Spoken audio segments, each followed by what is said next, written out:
Hi guys, and welcome to Relaxation Bedtime History.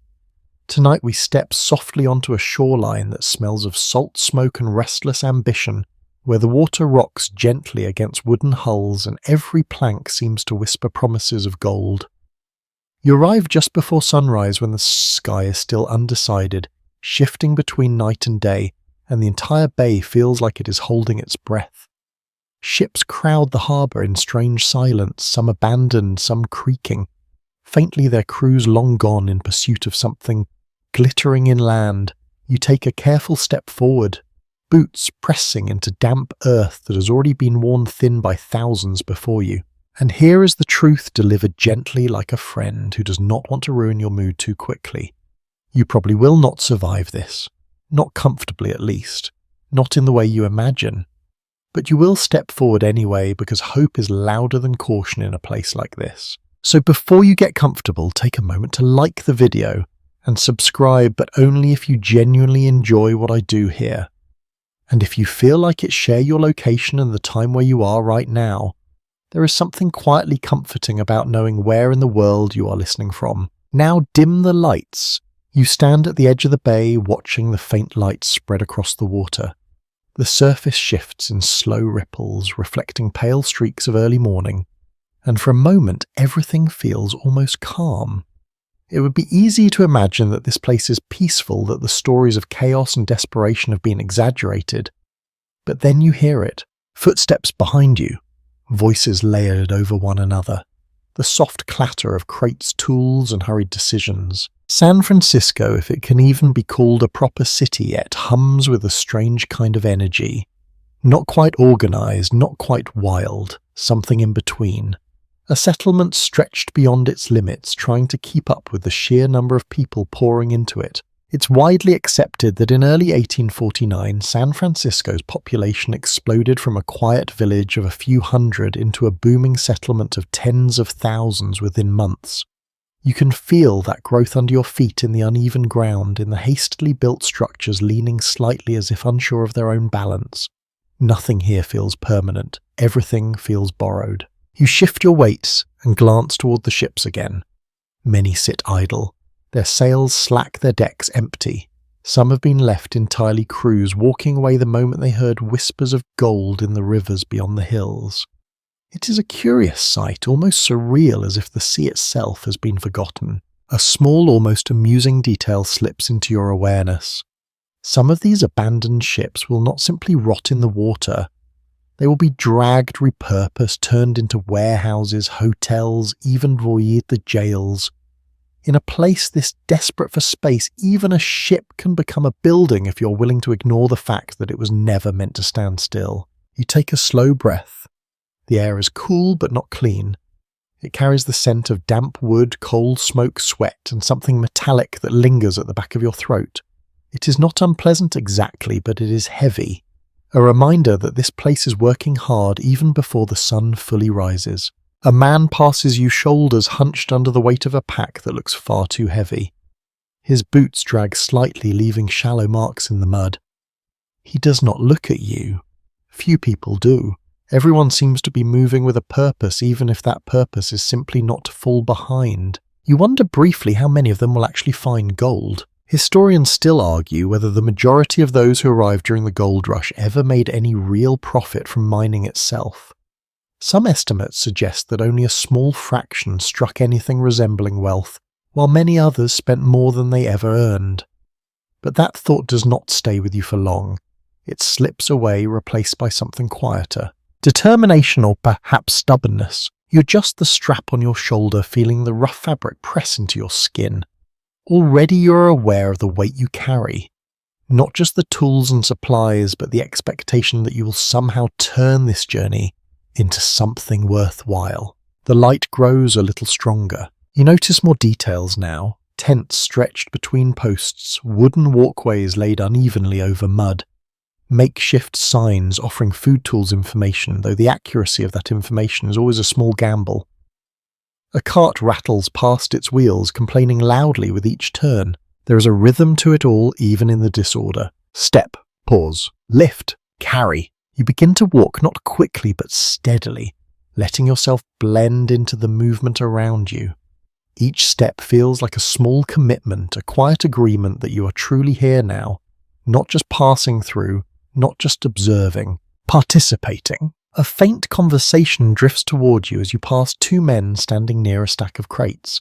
One speaks with excitement, his words quick, almost breathless, describing a river where gold can be picked up by hand. The other listens, nodding, though something in his posture suggests he has heard this kind of story before. There is always a river, always a claim, always a promise that just a little farther inland things become easier. You glance toward the hills in the distance. They rise gently at first, then more sharply, their outlines softened by morning haze. Somewhere beyond them lies the world you came for. Streams, valleys, patches of earth that may or may not hold what everyone is searching for. You feel a small shift inside yourself. Not excitement exactly, something quieter. Anticipation mixed with uncertainty. You step over a shallow puddle, the water reflecting a distorted version of the sky above. For a moment your own reflection flickers there as well, blurred, incomplete. It feels oddly fitting. You're not quite the same person who arrived here, even if it has only been a short time. There is already a sense that this place changes people. Quickly, without asking permission, you pass a small stall where a man carefully arranges tools on a wooden surface. Pan shovels, picks, each one worn but functional. He watches the crowd with sharp eyes, measuring interest, calculating need. It occurs to you that he may earn more from selling these tools than most miners will earn using them. That too is part of this world. Not everyone digs and everyone digs. Some simply provide the means. You slow your pace slightly, letting the movement of the crowd carry you forward. There is no need to rush yet. The day is only just beginning and already it feels full. Full of sound, full of motion, full of possibility, though not always the kind you expect. A distant bell rings faint but clear enough to cut through the noise. It marks something, though you are not entirely sure what. Time, perhaps, or simply the habit of structure in a place that resists it. You take another breath. Long, steady. The bay behind you glows softly now, the water catching the first real light of morning. Ahead, the path inland waits, winding through dust, rumour and effort. You pause just for a moment, not because you are unsure, but because you understand even now that this is the last moment that feels simple. Before the work begins, before the cold water, the aching hands, the long days that stretch into something almost timeless. You shift your footing, feel the ground beneath you, and then, without ceremony, you begin to move forward again, into the city, toward the hills, toward whatever this place is about to make of you. You do not notice exactly when the shoreline falls behind you. At first, it lingers in small ways. The faint scent of salt still clings to the air. The distant creak of ships echoes softly between the buildings. Even the light feels as though it belongs partly to the water, reflecting in ways that seem too fluid for land. But step by step, those traces fade, replaced by something drier, heavier, and far less forgiving. The ground changes beneath your boots, less damp now, more dust than mud. You move through streets that are not quite streets, paths pressed into existence by sheer repetition. The boards laid over the worst patches shift slightly as you cross them, each step producing a quiet, hollow sound. Around you the city continues its restless motion, but there is a subtle difference here. People are leaving, not arriving. You fall into that current almost without thinking. Ahead, a loose stream of figures stretches toward the inland hills. Packs, tools, bundled blankets, everything tied down with rope or cloth. Some walk with energy, their steps quick and purposeful. Others move more slowly, already showing signs of strain, their shoulders rounded, their pace uneven. You match your rhythm to theirs. Steady, unhurried. There is no prize for reaching the hills first. At least that is what you tell yourself. A widely accepted understanding among historians is that the routes leading out of San Francisco during 1849 became chaotic arteries of movement, with thousands of miners heading towards the Sierra foothills with little coordination and even less reliable information.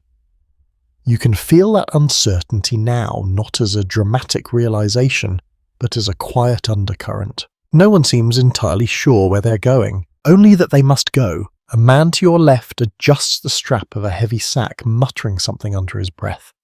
His accent is unfamiliar, though you cannot place it exactly.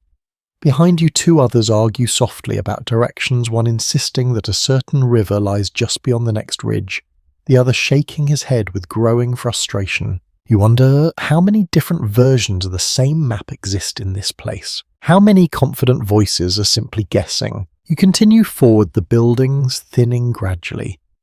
Wooden structures give way to tents, then to open stretches where the ground lies exposed and uneven. The sounds of the city soften behind you, replaced by something more scattered. Footsteps, wind brushing lightly across dry earth. The occasional clink of metal tools knocking together. You feel the weight of your own pack more clearly now. At the shoreline, it was just another burden among many. Here, away from the distraction of crowds and noise, it becomes personal, immediate. You shift it slightly, easing the pressure on one shoulder, only to feel it settle more firmly against the other. There is no perfect balance, only adjustment.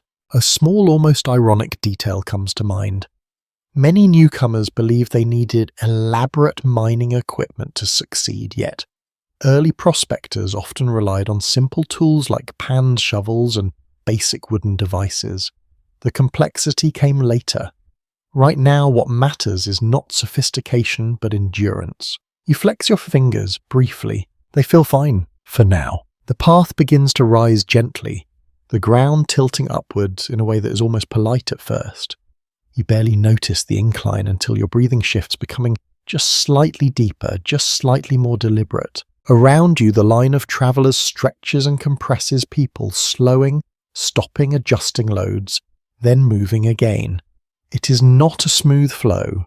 It is a series of small negotiations between body and effort.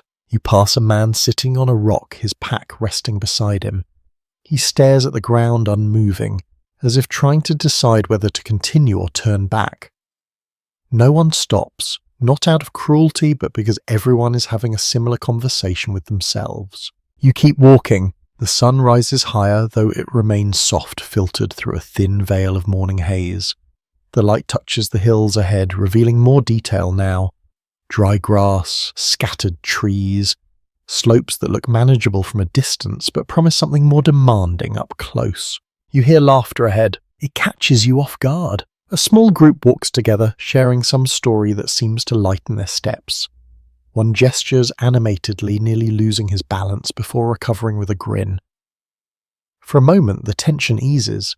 The journey feels almost social, almost light. Then the laughter fades as you draw closer, replaced by quieter conversation. Reality returns gently. Historians still argue whether the sense of optimism during the early gold rush was sustained by genuine opportunity or by a kind of collective illusion where each new arrival reinforced the belief that success was just one effort away. As you walk, it is difficult to separate the two. Hope feels real. So does exhaustion. You step over a patch of loose stones, feeling them shift under your weight. The ground here is less forgiving, less stable. Each step requires a bit more attention. You cannot simply drift forward anymore. You must place your feet carefully. A breeze moves across the slope, carrying with it a dry, earthy scent. It is not unpleasant, but it lacks the softness of the bay air.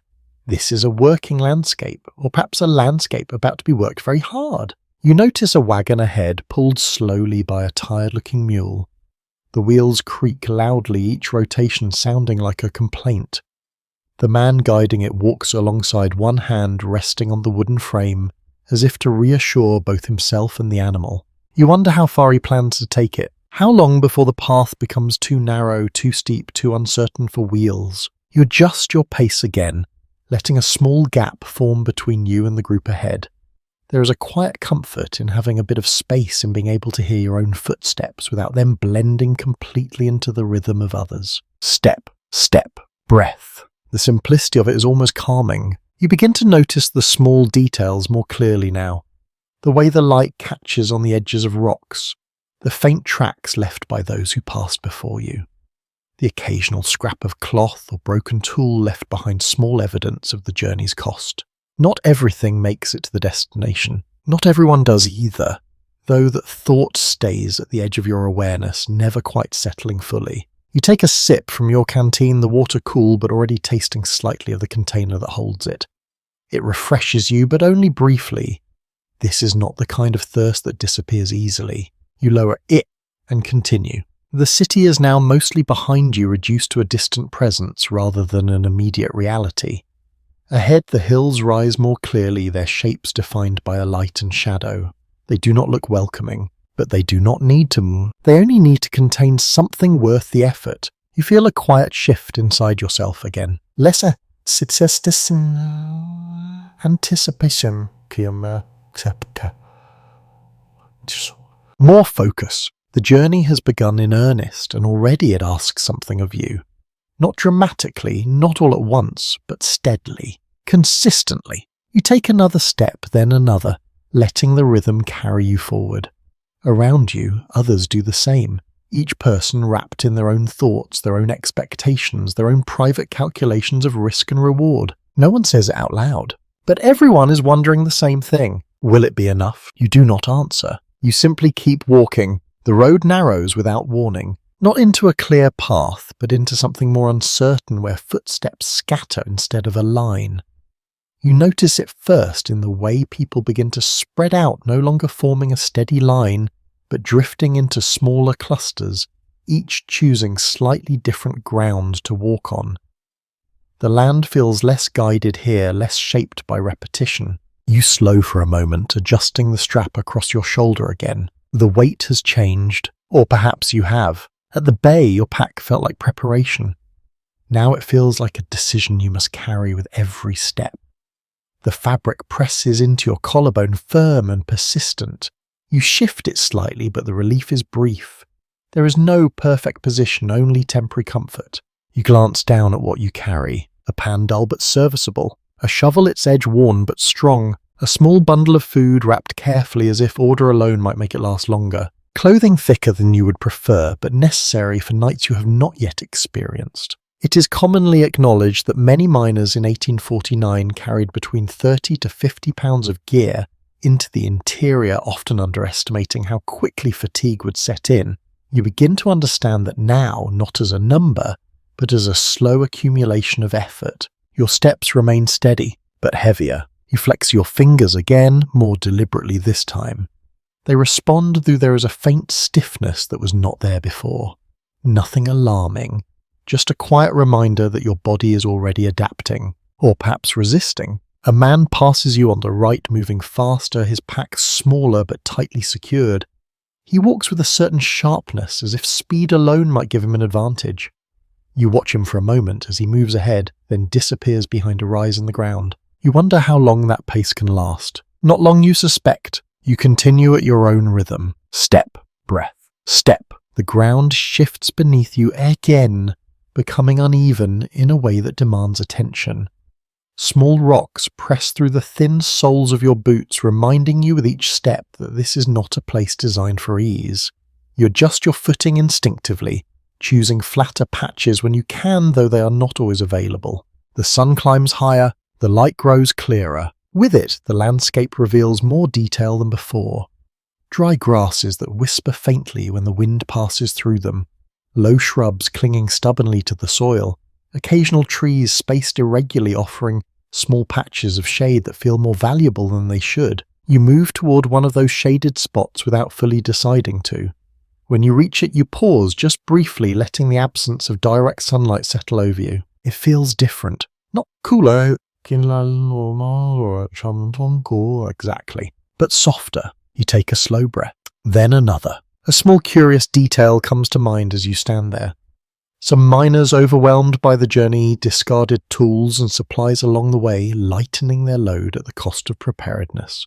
It was not uncommon to find abandoned items scattered along these routes, silent markers of difficult choices. You glance back along the path. There are signs of that here too. A broken handle, a scrap of cloth, nothing dramatic, just enough to suggest that the journey has already asked more than some were willing or able to give. You shift your weight again and step back into the sunlight. The brightness feels sharper now after the brief shade, but you adjust quickly. Around you, others continue moving, each person wrapped in their own quiet calculation of effort and distance. You notice a pair walking together ahead, their conversation low but steady. There is something comforting about their rhythm, the way they seem to support each other, without needing to say much. It makes the path feel slightly less solitary, but only slightly. You continue forward, your attention returning to the steady motion of walking. There is a simplicity to it that begins to settle your thoughts, not empty, just focused. Foot, ground, breath. It becomes a kind of quiet pattern, one that does not ask for interpretation or decision, only continuation. Historians still argue whether most 49ers were prepared in any meaningful way for the physical demands of mining life, or whether their expectations were shaped more by stories than reality. As you move, it feels less like a debate and more like something you are answering with your own body. Each step a response, each breath a small adjustment. The path rises more noticeably now, the incline no longer gentle but insistent.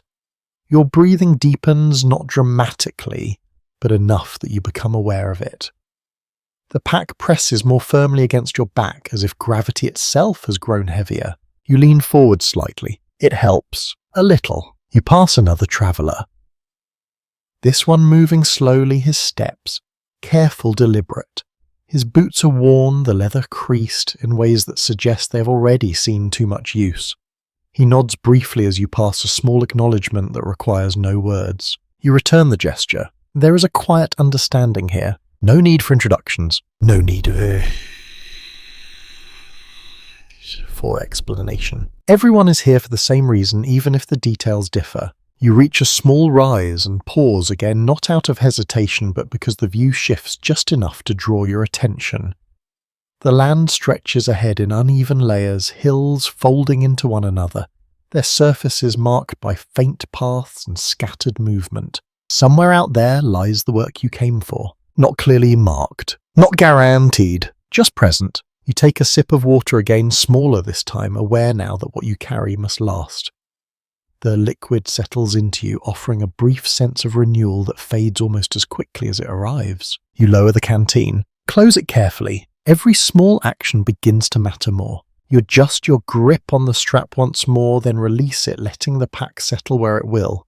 There is no point in constant correction. The discomfort is part of the rhythm now. You accept it, or at least you stop resisting it. The wind picks up, slightly brushing against your face, carrying with it the dry scent of the land ahead.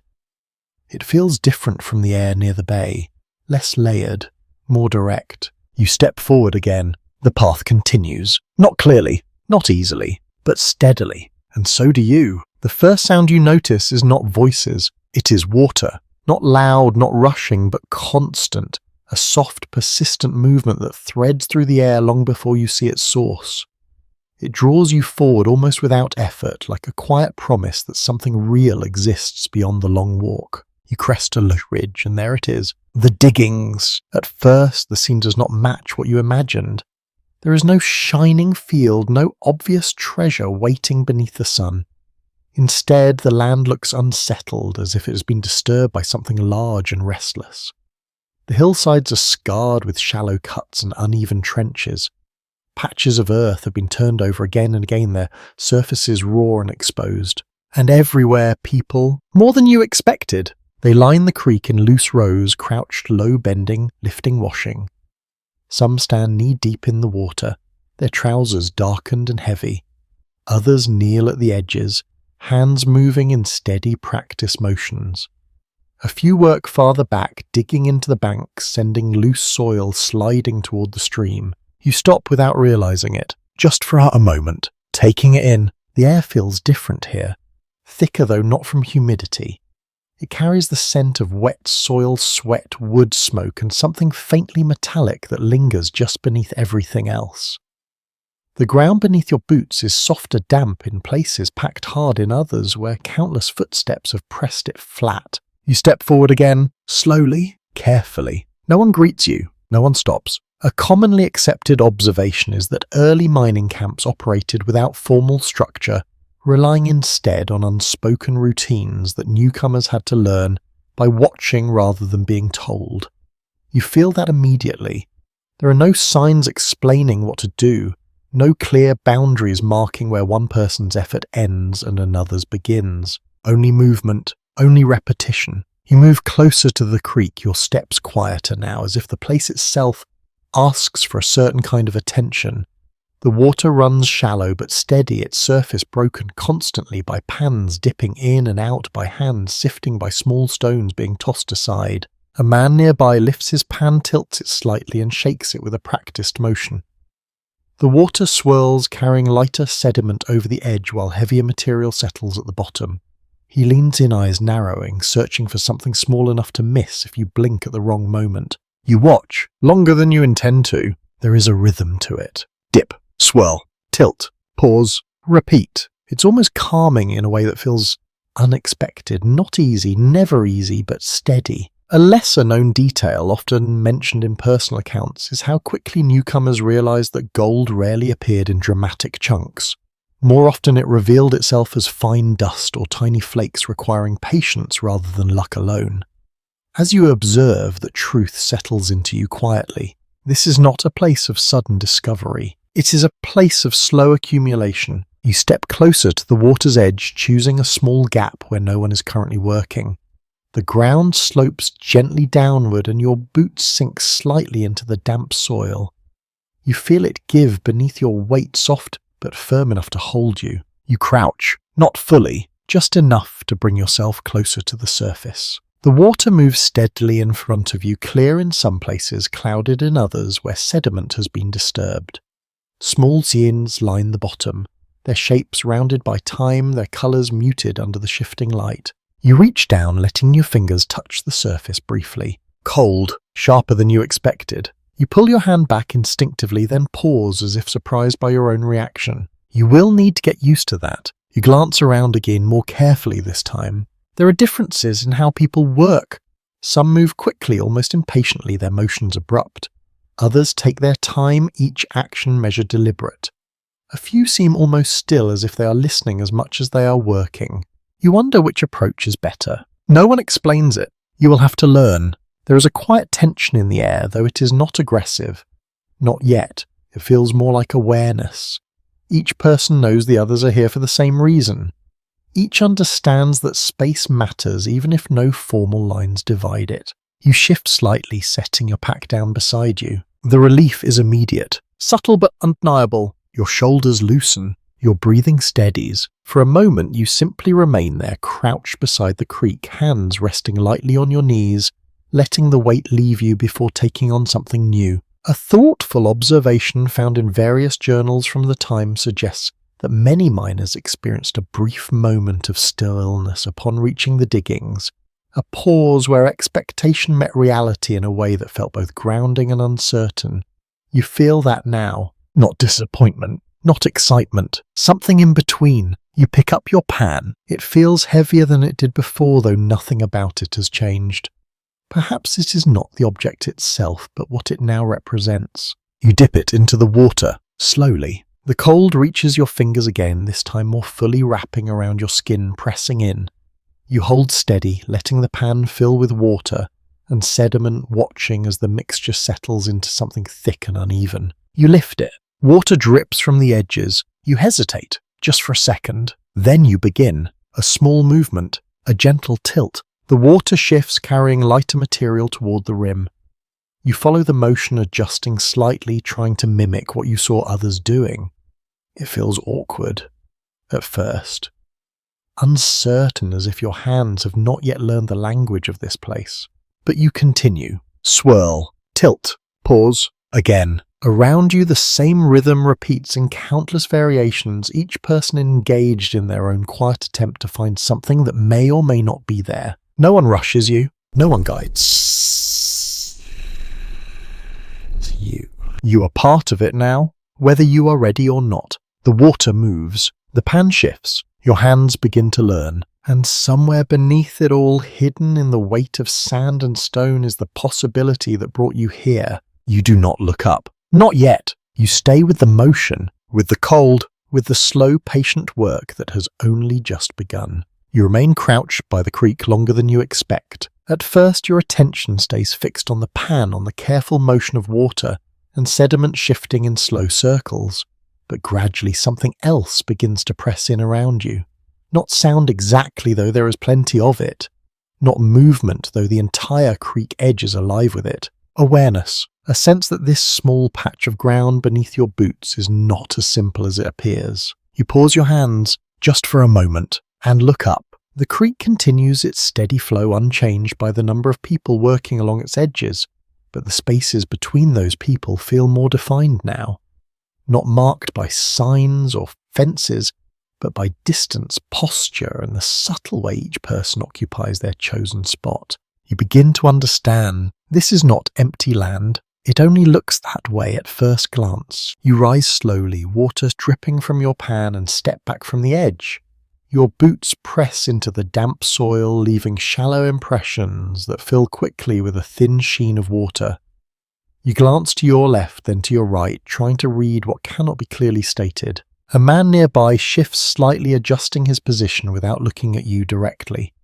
It is a small movement, but deliberate enough to carry meaning. Not here, or at least not too close. A well-documented reality of early mining camps is that formal property laws were largely absent. Yet miners developed their own systems of claims, often enforced through group agreement or quiet pressure rather than official authority. You feel that system now not as a rule you have been told, but as something you must sense. You step farther along the bank, slowly, carefully. You look for a gap that feels acceptable, a stretch of ground that is not obviously claimed by someone else's presence. It is not just about distance. It is about intention, where tools are placed, where dirt has already been disturbed, where someone might reasonably return after a short break. You find a spot, not perfect, but open enough. You lower your pack again more deliberately this time, setting it just beyond the damp edge of the creek. The ground here is firmer, a mix of compacted soil and small stones that shift slightly under pressure but do not sink. You crouch again. Your knees protest a little more this time. You ignore it. A lesser-known detail from miner diaries reveals that disputes over claims could arise over surprisingly small areas, sometimes no larger than a few feet of riverbank. Yet those few feet could mean everything. As you settle into your chosen space, that understanding settles with you. This patch of ground matters, even if it looks like nothing. You press your hand into the soil beside you, feeling its texture. Damp near the surface, firmer beneath. It yields slightly, then resists. It feels workable. You pick up your shovel. The handle is rough against your palm, the wood worn smooth in places and splintered in others. You adjust your grip, then press the blade into the ground. It resists at first, then gives. A small slice of earth lifts heavier than it looks. You shift it aside, forming a modest pile near your knee. The motion feels simple, almost familiar, though the effort behind it isn't just new. You repeat it. Press. Lift. Turn. The rhythm builds slowly. Around you others work in similar patterns, though no two movements are exactly the same. Some dig deeper into the bank, sending loose soil sliding towards the water. Others remain focused on the creek itself, trusting the current to reveal what lies hidden. You find your own pace. Not fast, not slow, just steady. A reflective question appears quietly in your mind. How does anyone know where to dig? The answer, it seems, is that they do not. Not really. They follow instinct observation fragments of advice passed from one stranger to another. And sometimes they follow nothing at all. You scoop a small load of loosened soil into your pan and lower it into the water again. The cold greets you without hesitation, sharper now against skin that has already begun to tire. You hold steady, letting the mixture settle before beginning the familiar motion. Swirl. Tilt. Pause. The water carries away the lighter particles, leaving behind a heavier residue that gathers slowly at the bottom. You lean closer, eyes narrowing, searching for any sign of something different. Anything that catches the light in the right way. You see nothing. Not yet. You repeat the process. Again and again. A quiet note from historical accounts suggests that many miners spent hours, sometimes days, without finding even a trace of gold, yet continued with unwavering focus. As you continue, you begin to understand how that persistence forms. Not from certainty, but from a possibility. You glance up briefly. The man who shifted earlier is still working his movements consistent, his attention fixed. He does not look at you, but his presence feels less guarded now, as if your choice of distance has been accepted. That too is part of this place. Unspoken agreement, unwritten rules. You return your focus to the pan. Your hands move more smoothly now, the motion's beginning to feel less foreign. The cold no longer startles you in the same way. It lingers, yes, but it has become something you work through rather than react to.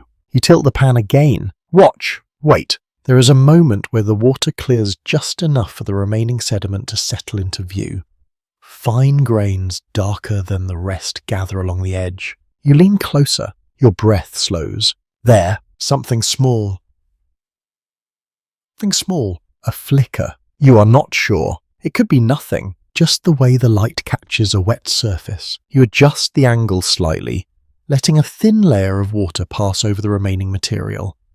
The flicker appears again, faint but distinct enough to hold your attention. A tiny speck, no larger than a grain of sand, but brighter, heavier. You do not move. You do not move for a moment. You simply look. A minor but fascinating observation from early prospectors is that the first sight of gold often felt less like triumph and more like disbelief, as if the mind needed time to accept what the eyes were seeing. You feel that now. Not excitement, not yet, just recognition. You shift the pan carefully, ensuring the speck remains where it is. Your hands move slower than before, deliberate, cautious. You do not want to lose it, even though it is so small it almost feels symbolic. You lift the pan slightly out of the water. The speck remains. Real. You let out a breath you did not realize you were holding. It is not much. It is barely anything. But it is enough. Enough to confirm that this place holds what you came for. Enough to keep you here. You lower the pan again, returning to the motion, to the rhythm that now carries a different weight. Around you, the creek continues its steady work, indifferent to your small discovery. But for you, something has shifted. Not dramatically. Not all at once. Just enough. You have claimed a patch of earth, and it has answered, however quietly. The water no longer surprises you. It greets your hands with the same sharp cold, but now your fingers enter it without hesitation. The first shock has passed, replaced by something steadier, something almost familiar. You lower the pan again, letting the creek fill it with that same mixture of sand, gravel, and quiet possibility. You settle into position, feet planted, knees bent, back leaning slightly forward to balance the weight of your own body. The movement begins again. Swirl, tilt, pause. It feels slower now, not because your hands have lost energy, but because your attention has deepened. Each motion carries more intention. You're not just copying what you saw earlier. You're beginning to understand why the movement matters. The lighter material lifts, first carried away by the water in thin, cloudy streams. The heavier particles remain, gathering at the bottom, shifting gradually toward the edge of the pan. You guide them carefully, adjusting the angle with small, controlled movements. You are learning, not quickly, but clearly. A commonly noted observation from period accounts is that successful panning depended less on strength and more on patience and consistency. As you continue, that truth becomes less abstract. It lives in your hands now, in the way your fingers hold steady, even as the cold settles deeper into your skin. You feel it there. Not pain exactly, more like a slow dulling. Your fingertips lose some of their sharp awareness, as if wrapped in a thin layer of distance. You flex them briefly, then return to the motion, letting the rhythm carry you forward. Around you, the creek hums with the same steady activity.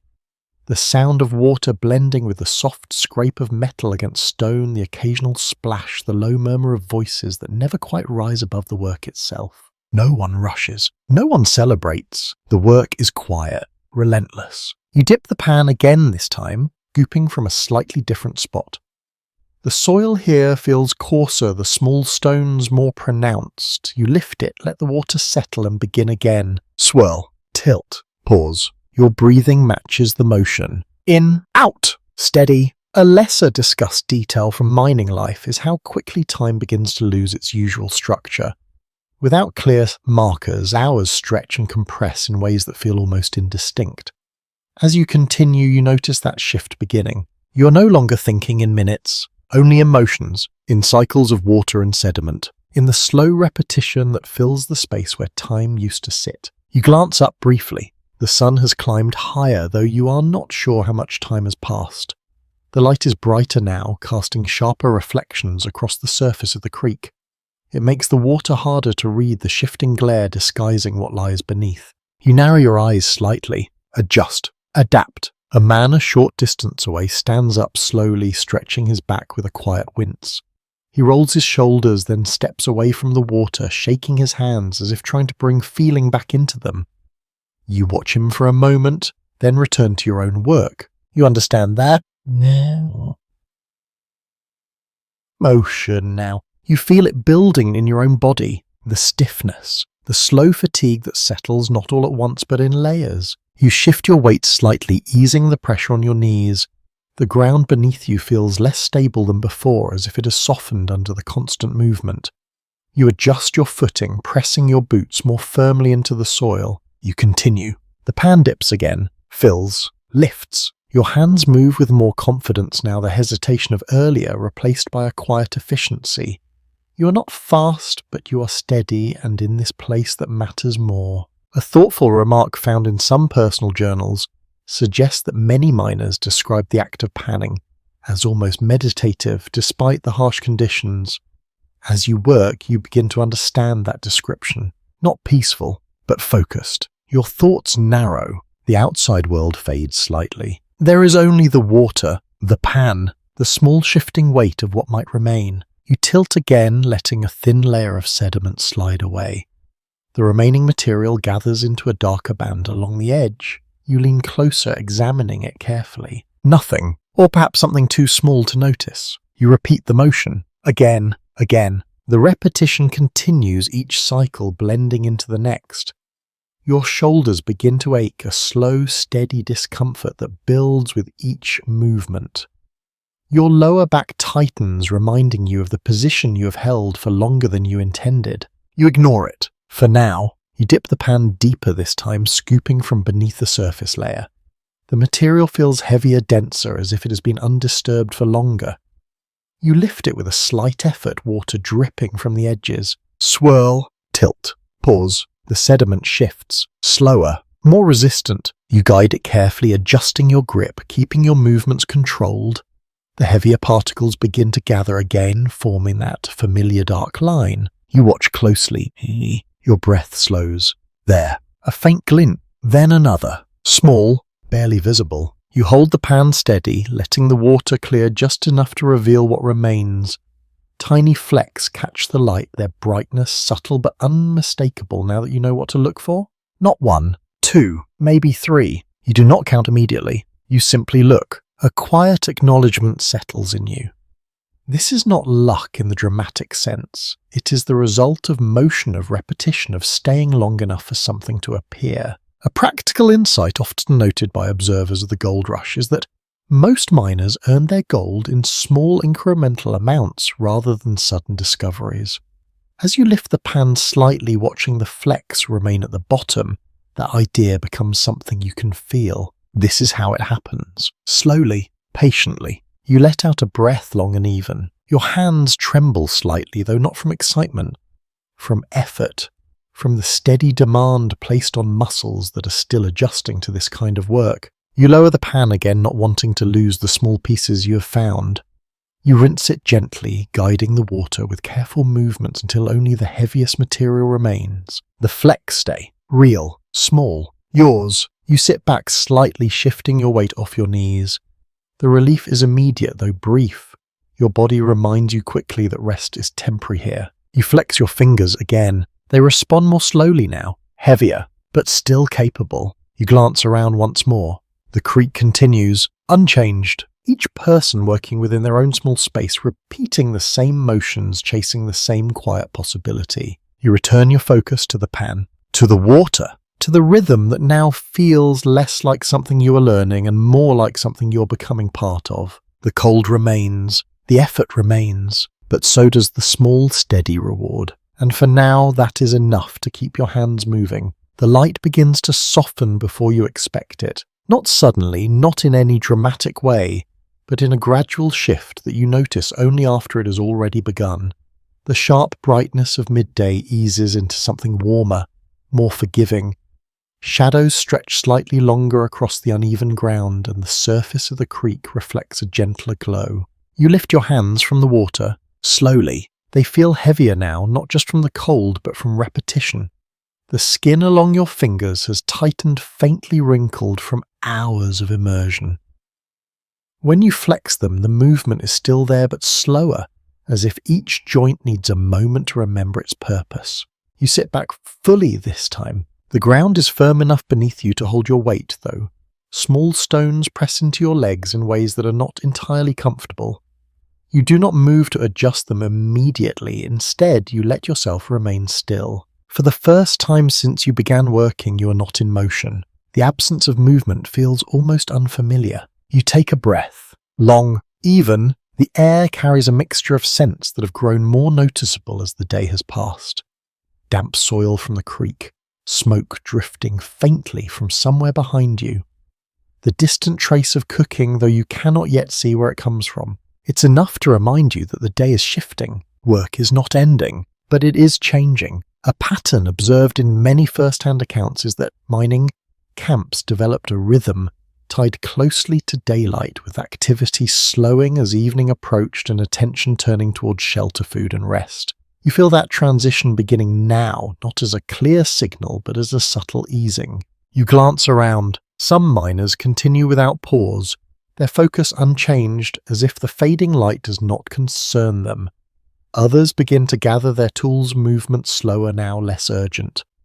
A few stand and stretch their bodies, responding to the long hours in ways that cannot be ignored. You join them, carefully. You push yourself up from the ground, your legs stiff at first, then gradually steadying as you find your balance. Your back tightens as you straighten a dull ache settling across your shoulders. You roll them once, twice. The relief is slight but noticeable. You reach for your pack and lift it, testing its weight again. It has not changed, but your body has.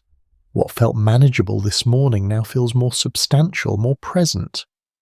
You adjust the straps, pulling them tighter, redistributing the weight in small increments. It helps. A little. You take a step away from the creek, then another. The sound of water softens behind you, replaced gradually by the quieter noises of camp life beginning to form.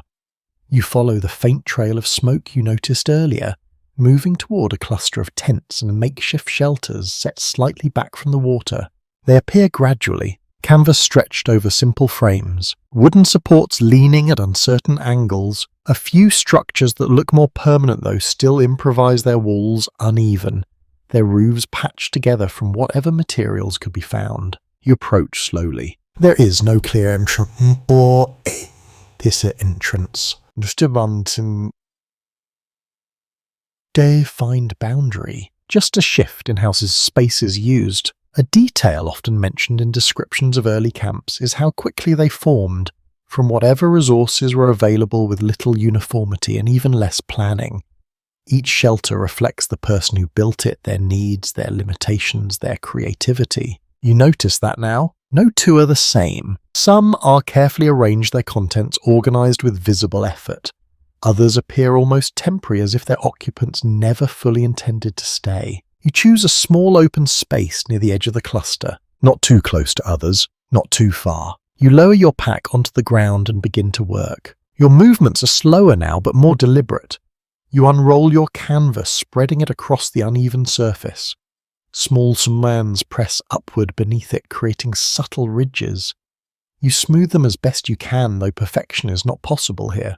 You set your tools nearby, within reach, but out of the way. Order matters, even in a place like this, perhaps especially here. A curious note from some camp records points out that miners often developed small personal routines around their campsites, creating a sense of stability in an otherwise unpredictable environment. As you arrange your space, you begin to understand why. It gives shape to the day. A beginning, an end. You sit down again, this time on the edge of your canvas, your legs stretched out in front of you. The ground feels cooler now as the sun lowers further, the warmth of the day fading gradually. You remove your boots, carefully. Your feet feel different when freed from them, lighter but also more exposed. You flex your toes, noticing the lingering tension, the faint soreness that has settled into the muscles. You rest your hands on your knees. They still carry the memory of the creek, the cold, the motion. You glance toward the small pile of findings you set aside earlier. Tiny flecks, barely visible, yet enough to hold your attention. You do not reach for them immediately. You simply look. There is no need to measure them now. No need to calculate someplace. Their value is not in what they are worth, but in what they represent. Proof. Possibility. You hear voices nearby, low and steady. Someone laughs softly, the sound brief but genuine. Another voice responds quieter, almost reflective. The conversations do not carry far, but they create a sense of presence that settles gently around you. You are not alone here, even if everyone is focused on their own survival. You lean back, slightly supporting yourself with your hands behind you. The sky above shifts in colour, the pale blue deepening, softening toward evening. The first hint of coolness touches the air, subtle but clear. You take another breath, slower now. The urgency of the day has eased, not disappeared, but softened. You feel it in your body. In the way your movements slow. In the way your thoughts stretch out, less focused on the next action, more aware of the present moment. This is the other side of the work. Not the digging, not the searching, but the pause that follows. You remain there sitting quietly as the camp settles into its evening rhythm. The light fading gently, the sound softening the day, releasing its hold on you piece by piece. And for now that is enough. The smell reaches you before the hunger fully does. It drifts through the cooling air in thin uneven waves, carrying hints of salt grease and something faintly sweet that lingers just long enough to remind you what a proper meal might feel like. You sit where you are for a moment, letting it settle around you, noticing how your body responds before your mind has time to comment. Then your stomach tightens, quietly. You glance toward the source. A few fires burn at the center of the camp, small at first, then brighter as the light fades further. Figures move around them, their shapes shifting in the glow. Hands busy with pots, pans, and whatever food they've managed to gather or purchase. The smoke rises in slow, wavering lines, carrying that same scent outward. You push yourself up. Carefully. Your legs respond with a faint stiffness, but they hold. You slip your boots back on the leather, less comfortable than before, as if your feet have already grown used to being free of them. You walk toward the fires. Not quickly, just steadily. The ground here is more worn-pressed flat by repeated movement. Small paths have formed between tents and shelters, not planned but shaped by habit. You follow one of them, stepping around scattered tools, bundles of supplies, and the occasional discarded scrap. The closer you get, the stronger the smell becomes. Bacon, beans, flour cooking into something thick and simple. Coffee bitter and sharp, cutting through everything else. You feel the hunger more clearly now. Not urgent, but present. A grounded observation drawn from records of the time notes that food prices in mining camps often rose to astonishing levels due to limited supply and constant demand. Items that would have been ordinary elsewhere became costly here, sometimes more valuable than the gold being sought. You approach a small makeshift stall, if it can be called that. A rough table, uneven legs, a surface darkened by use. Behind it stands a man who watches each approaching figure with careful attention, his movements economical, practiced. He does not call out. He does not need to. You step closer, your gaze moving over what is available.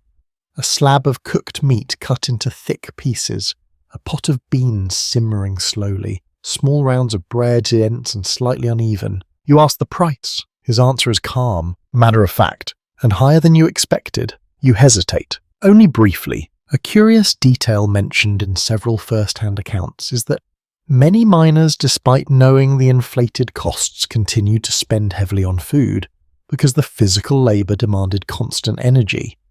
Saving money often meant weakening your ability to work. You understand that immediately. This is not a place where you can afford to go without. You reach into your pocket, feeling the small amount you carry. Coins shift against one another, their weight suddenly more significant than before. You count quickly, then nod. The exchange is simple. No ceremony. No negotiation. You receive a portion of food and step aside, making space for the next person. You move a short distance away from the fire, finding a place to sit where the ground is clear enough. You lower yourself carefully, your body already anticipating the rest. You look at what you hold. It is not much, but it is enough. You take the first bite. The taste is stronger than you expect, salt, fat, warmth. It fills your mouth fully, leaving little room for anything else. You chew slowly, not out of intention, but because your body seems to insist on it. You swallow. The warmth settles into you, spreads outward. You take another bite, then another. A small, almost overlooked point noted in personal letters is how meals in the camps were often less about enjoyment and more about function, providing the energy needed to continue working. Yet even so, the act of eating could feel deeply satisfying after a long day. You feel that now. Not comfort, exactly, but relief. You eat in stillness, aware of the sounds around you.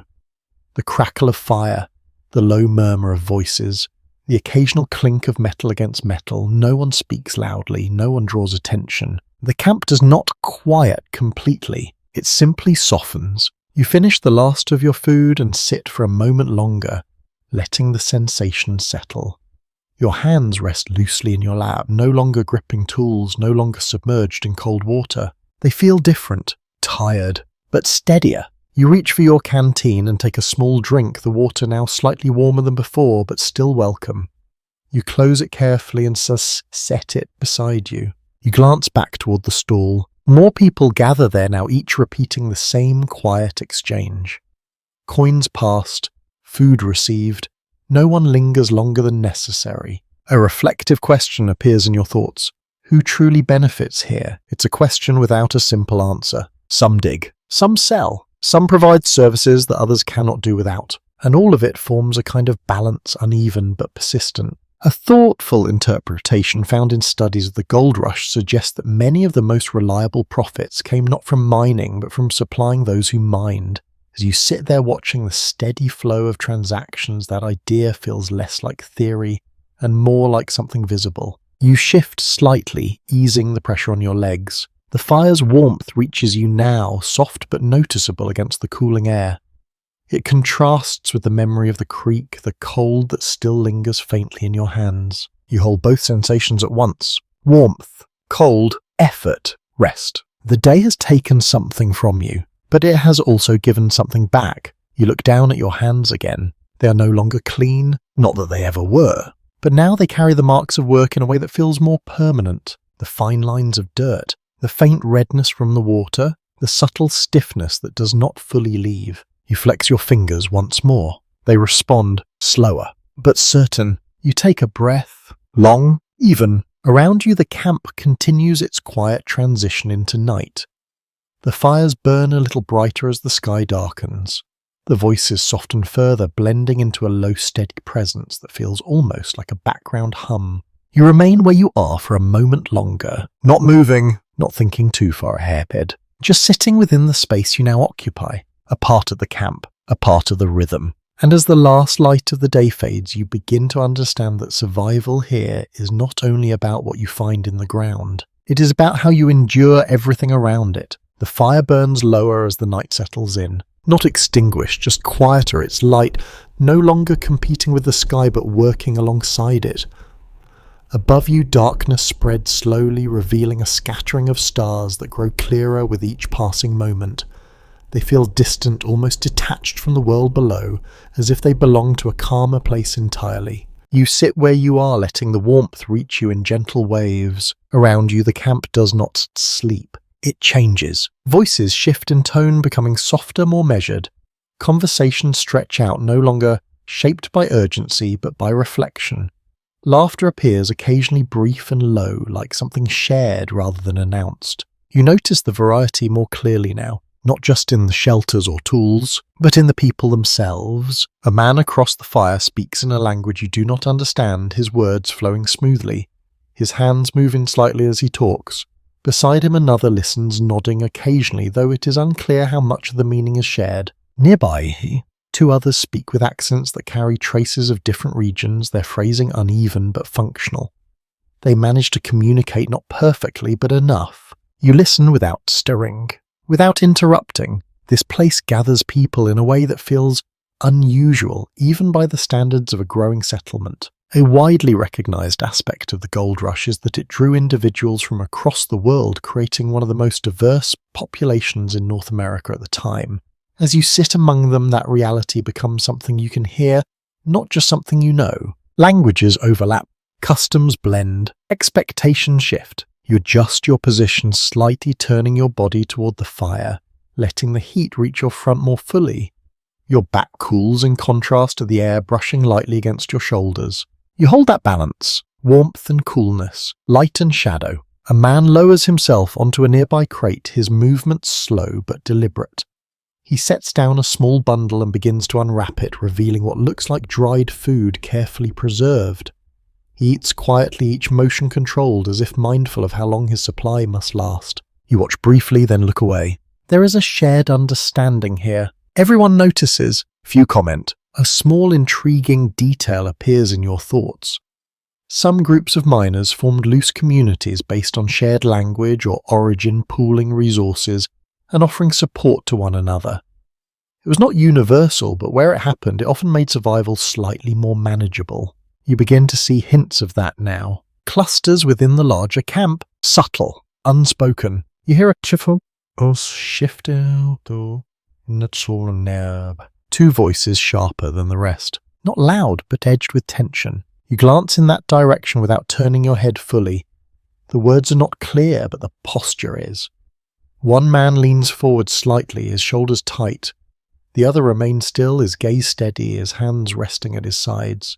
The moment stretches, then softens. One of them exhales, the tension easing just enough to allow the conversation to continue in a quieter tone. No one intervenes. No one reacts here. No one reacts openly. But the awareness spreads. This place holds more than effort and routine. It holds friction. Differences that do not always align easily. A thoughtful observation often raised in historical analysis is that while the gold rush created opportunities for interaction between cultures, it also introduced conflict as resources remained limited and expectations varied widely.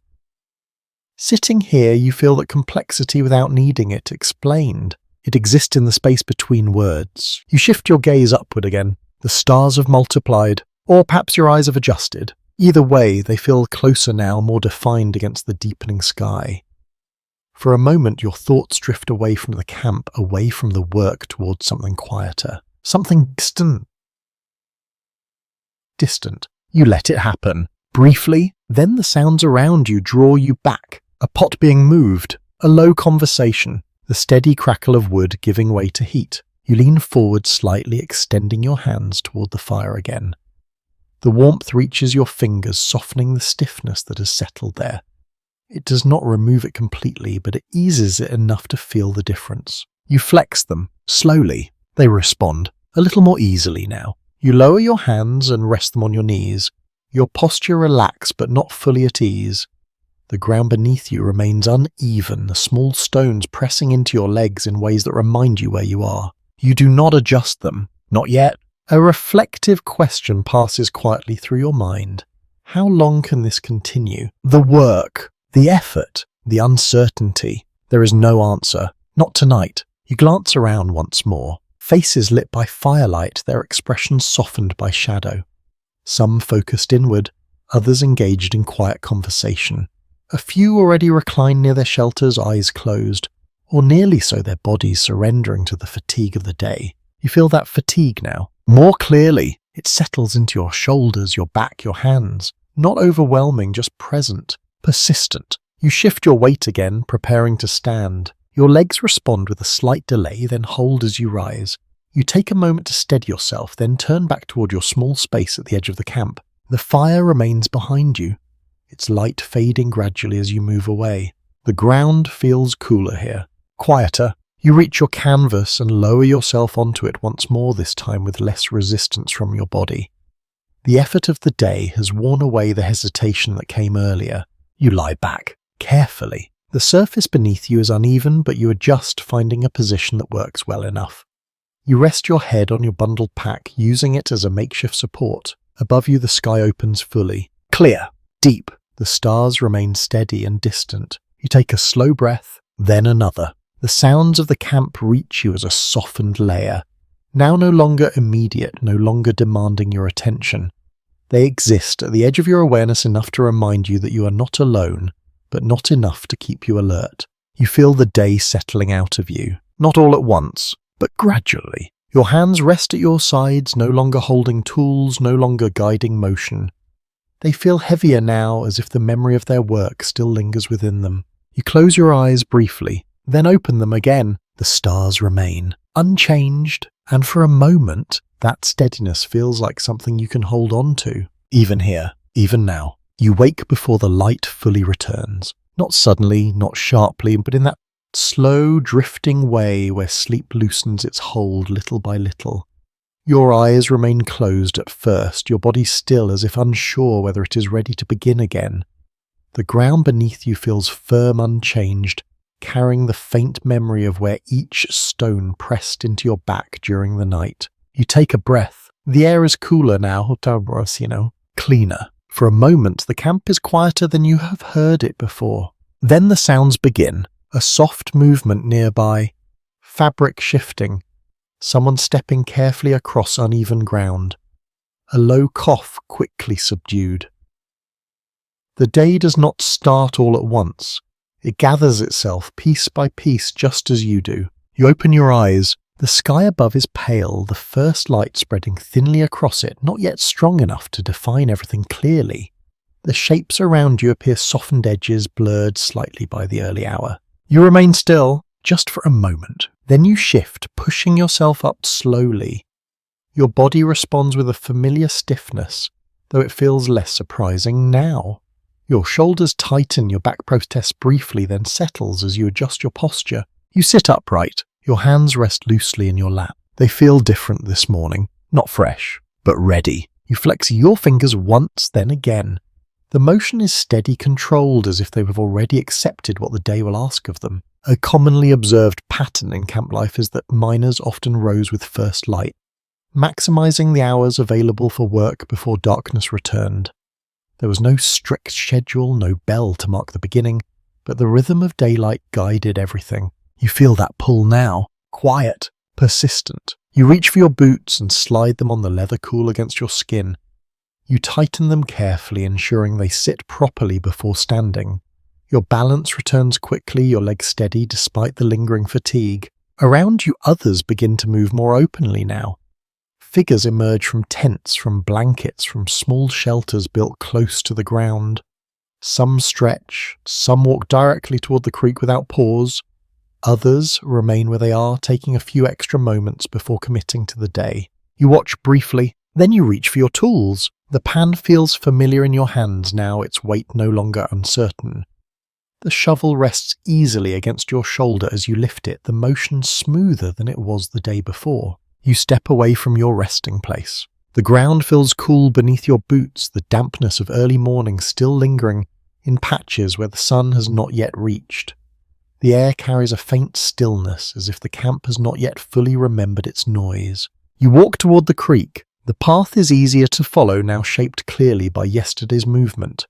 You recognize small details as you pass them. A cluster of stones, a piece of cloth caught on a low branch, the slight dip in the ground where water collects. You're already learning the place. Without effort, without intention, you reach your spot, or what you think is your spot. You pause, looking carefully. The ground appears unchanged, though the light makes it feel slightly different. You glance around, noting who is nearby, where others have positioned themselves. The quiet understanding from yesterday returns. You step into place. Set your pack down. Crouch. The motion feels more natural now, your body settling into it without hesitation. Your knees find their position.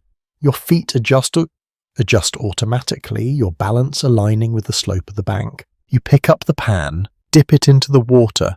The cold meets you again, but this time you do not react. You simply accept it. A subtle insight recorded in various recollections is that the second day of mining often marked a shift from curiosity to routine, where actions became less about learning and more about repeating what had already begun. You feel that shift clearly. The movements return to you without effort. Swirl. Tilt. Pause. The rhythm forms quickly, your hands guiding the process with greater confidence.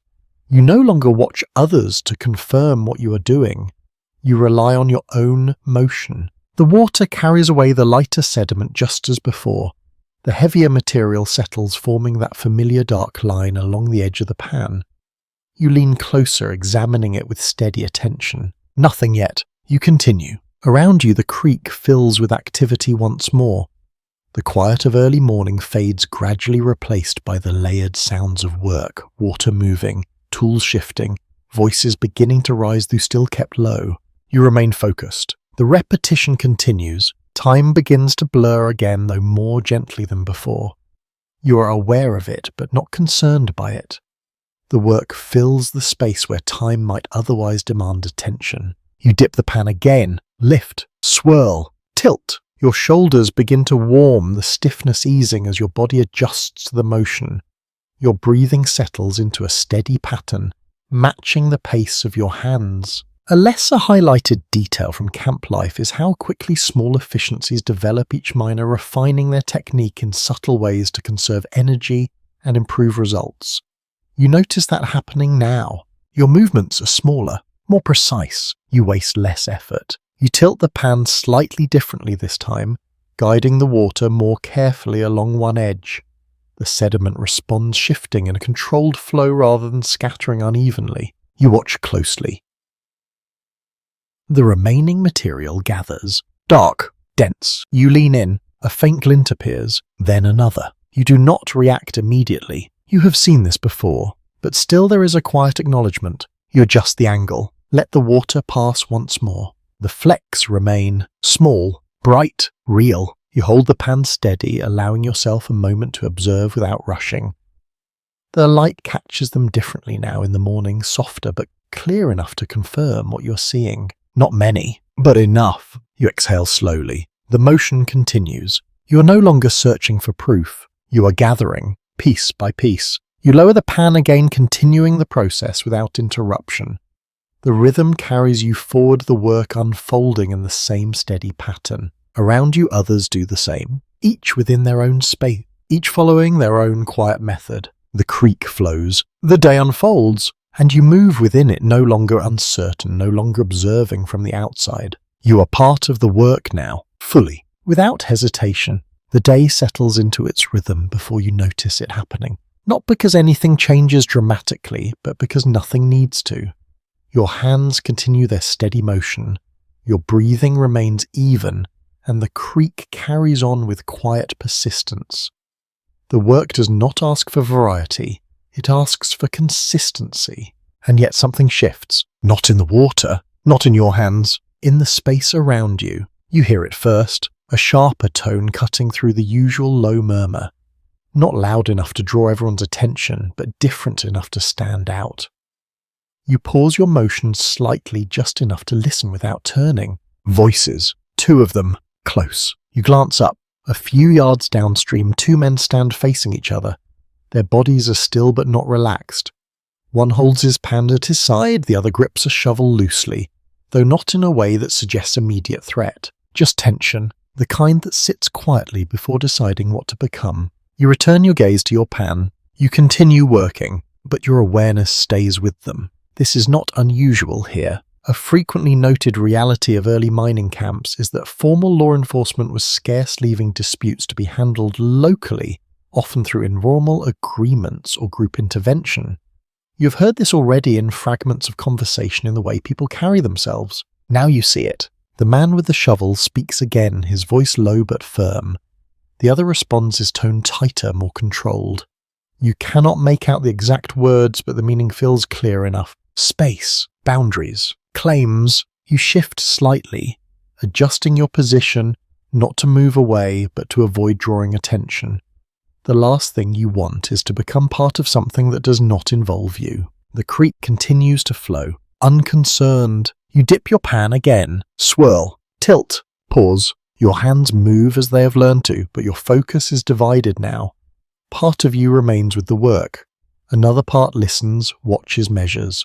A detail sometimes mentioned in personal recollections is that many disputes began quietly over small misunderstandings that grew sharper as exhaustion and frustration built over time. As you listen, that idea feels close. The voices rise slightly, not shouting, but firmer. A few nearby miners glance in that direction, their movements slowing their attention, shifting without fully stopping their work. No one steps in immediately. There is a sense of waiting, of seeing how far the moment will go. You feel it too, that pause, that space where something could escalate or fade. The man with the pan takes a step forward, small but deliberate. The other does not move. For a moment everything seems to narrow. The sound of water, the slight scrape of metal, the low breath you did not realize you were holding. Then just as quietly as it built, the tension shifts. One of the men exhales, his shoulders dropping slightly. He gestures toward the ground, a short movement, then steps back.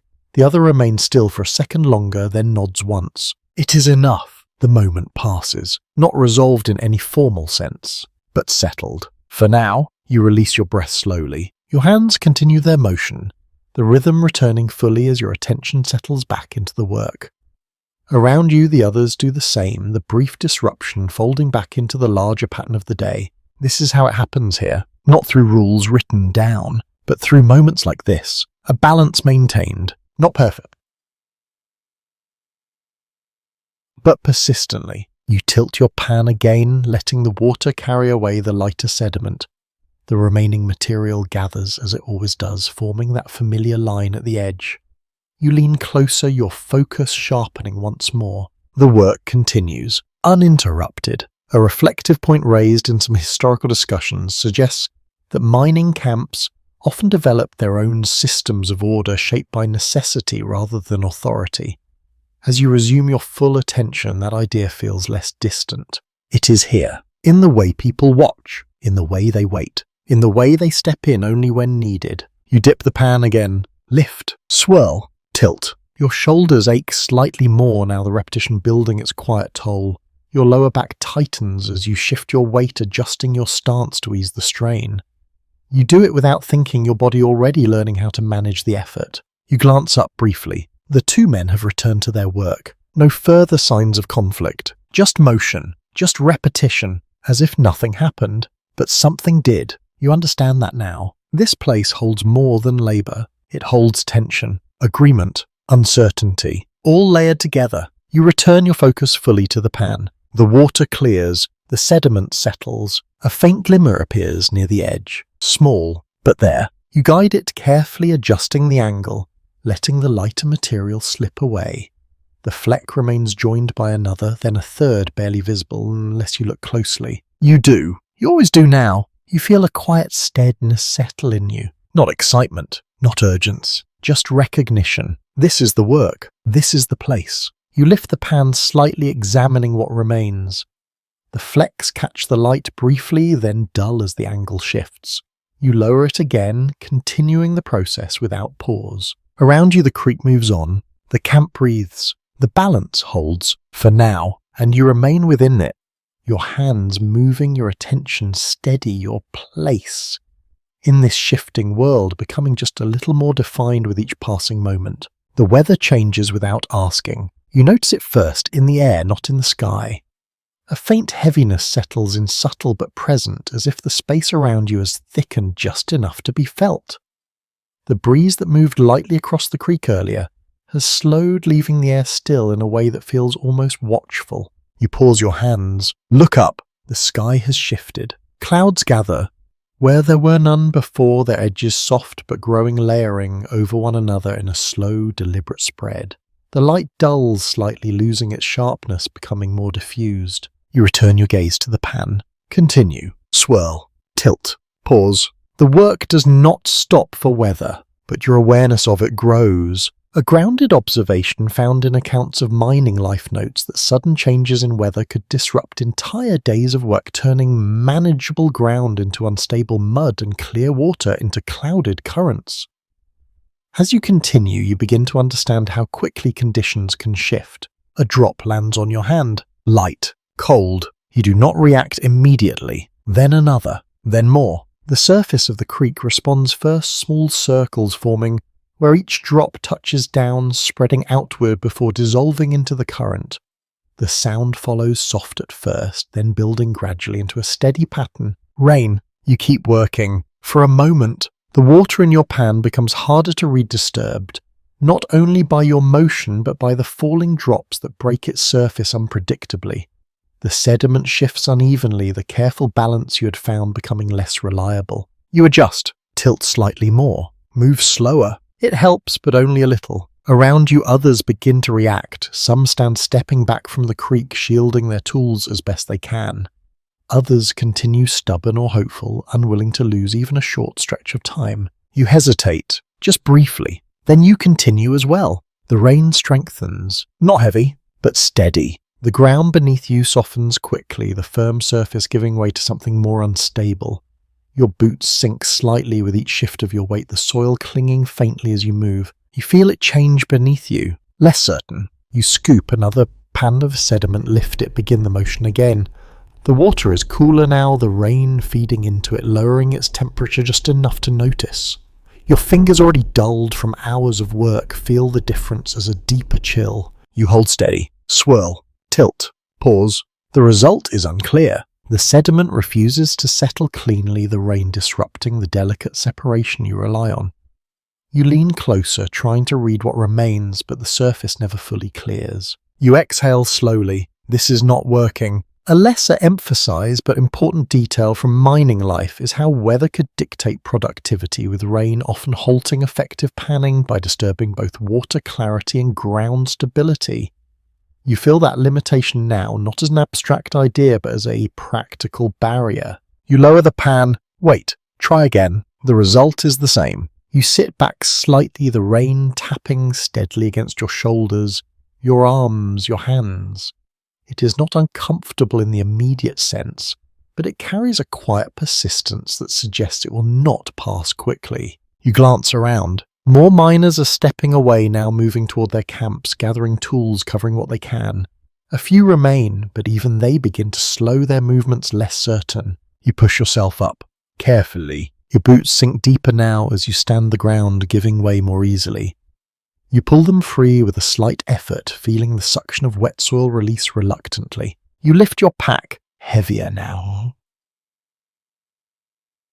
Ow? Not because its contents have changed, but because the fabric has begun to absorb a moisture, the edges darkening slightly where the rain has settled in. You adjust it. Step back from the creek. The sound of rain fills the space where the usual rhythm of work once sat. It softens some noises, amplifies others. The creek itself grows louder, its flow strengthened slightly by the added water. You move toward your camp. The path you followed earlier has changed. What was firm is now uneven. Small puddles form in low spots, reflecting the grey sky above. The ground shifts under your weight, forcing you to step more carefully. You walk them slower, deliberate, each step chosen. A thoughtful reflection often noted in historical writings is that miners had to adapt constantly to changing conditions, learning quickly that nature dictated the terms of their work. As you make your way back, that reality feels immediate. You cannot rush this. You cannot ignore it. You reach your canvas. It is damp now, the surface darker, the edges slightly curled where the moisture has begun to settle.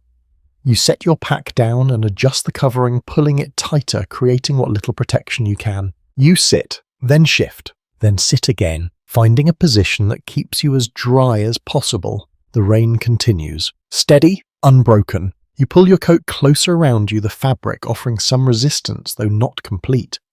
The coolness reaches you, gradually settling into your shoulders, your back, your arms. You rest your hands in your lap. They are wet, cold, but still. You flex your fingers once. They respond, slower than before. Heavier. You glance towards the creek, now partially obscured by the curtain of rain.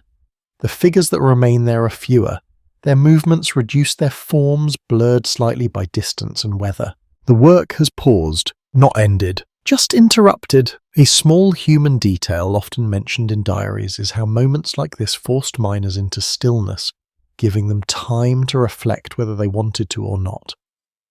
As you sit there listening to the steady fall of rain, you feel that pause settling around you. You are not moving, not working, just waiting. The day stretches differently now, slower, quieter. The urgency fades, replaced by something more subdued. You take a breath, long, even, The rain continues to fall, each drop marking time in a way that feels both steady and endless. You do not try to measure it. You do not try to predict when it will stop. You simply sit within it, letting the moment pass. Letting the work wait. For now, the rain does not last forever. It feels like it might. While you sit there listening to it, watching it blur the edges of the camp and soften every sound into a steady, quiet rhythm. But gradually, almost without announcement, it begins to ease. Not stopping, just thinning. The drops grow lighter, less frequent, until the sound shifts from constant to scattered. The air changes again, losing some of its heaviness, though the coolness remains. You lift your head slightly, listen. The creek still runs fuller than before, its surface darker, more restless from the recent rain. Small rivulets of water continue to feed into it from the slopes above, carrying bits of loosened soil along with them. You push yourself up, slowly. Your body responds with that familiar stiffness, though it feels softened by the time you spent still. Your shoulders roll slightly as you straighten your back, adjusting to the movement. You step forward, carefully. The ground beneath you is softer now, each step pressing slightly deeper than before. Your boots sink, then release, leaving clear impressions behind you that fill slowly with water. You walk back towards the creek. Others are doing the same. The camp stirs again, the pause ending not with a signal but with a shared understanding that work can continue. You reach the edge. Your spot is still there. Changed but recognizable. The soil you disturbed earlier has shifted, some of it washed away, some of it resettled. In uneven patterns. The water flows slightly higher now, its surface less clear, carrying a faint cloudiness that moves steadily downstream. You crouch, set your pack down, pick up your pan. A practical insight often mentioned in field observations is that rainfall could sometimes improve conditions by washing fresh material into the creek, potentially exposing new traces of gold.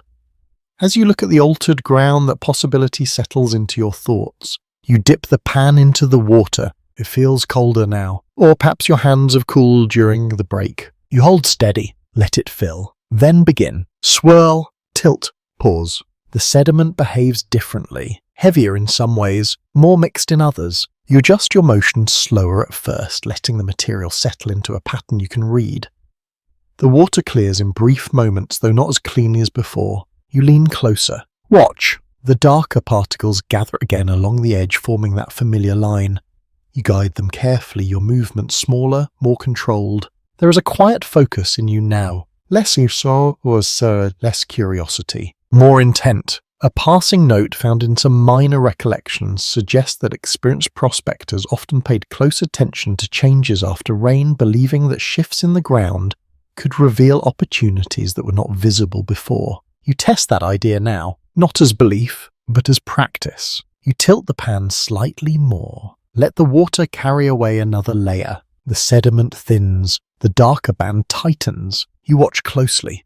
There, a glint, faint, then another. You hold still. Let the water settle fully. The flecks remain. More than before. Not many, but noticeable. You exhale slowly. A quiet acknowledgement and... The rain has changed something. You do not rush. You guide the remaining material, carefully preserving what you can, ensuring the small pieces stay where they belong.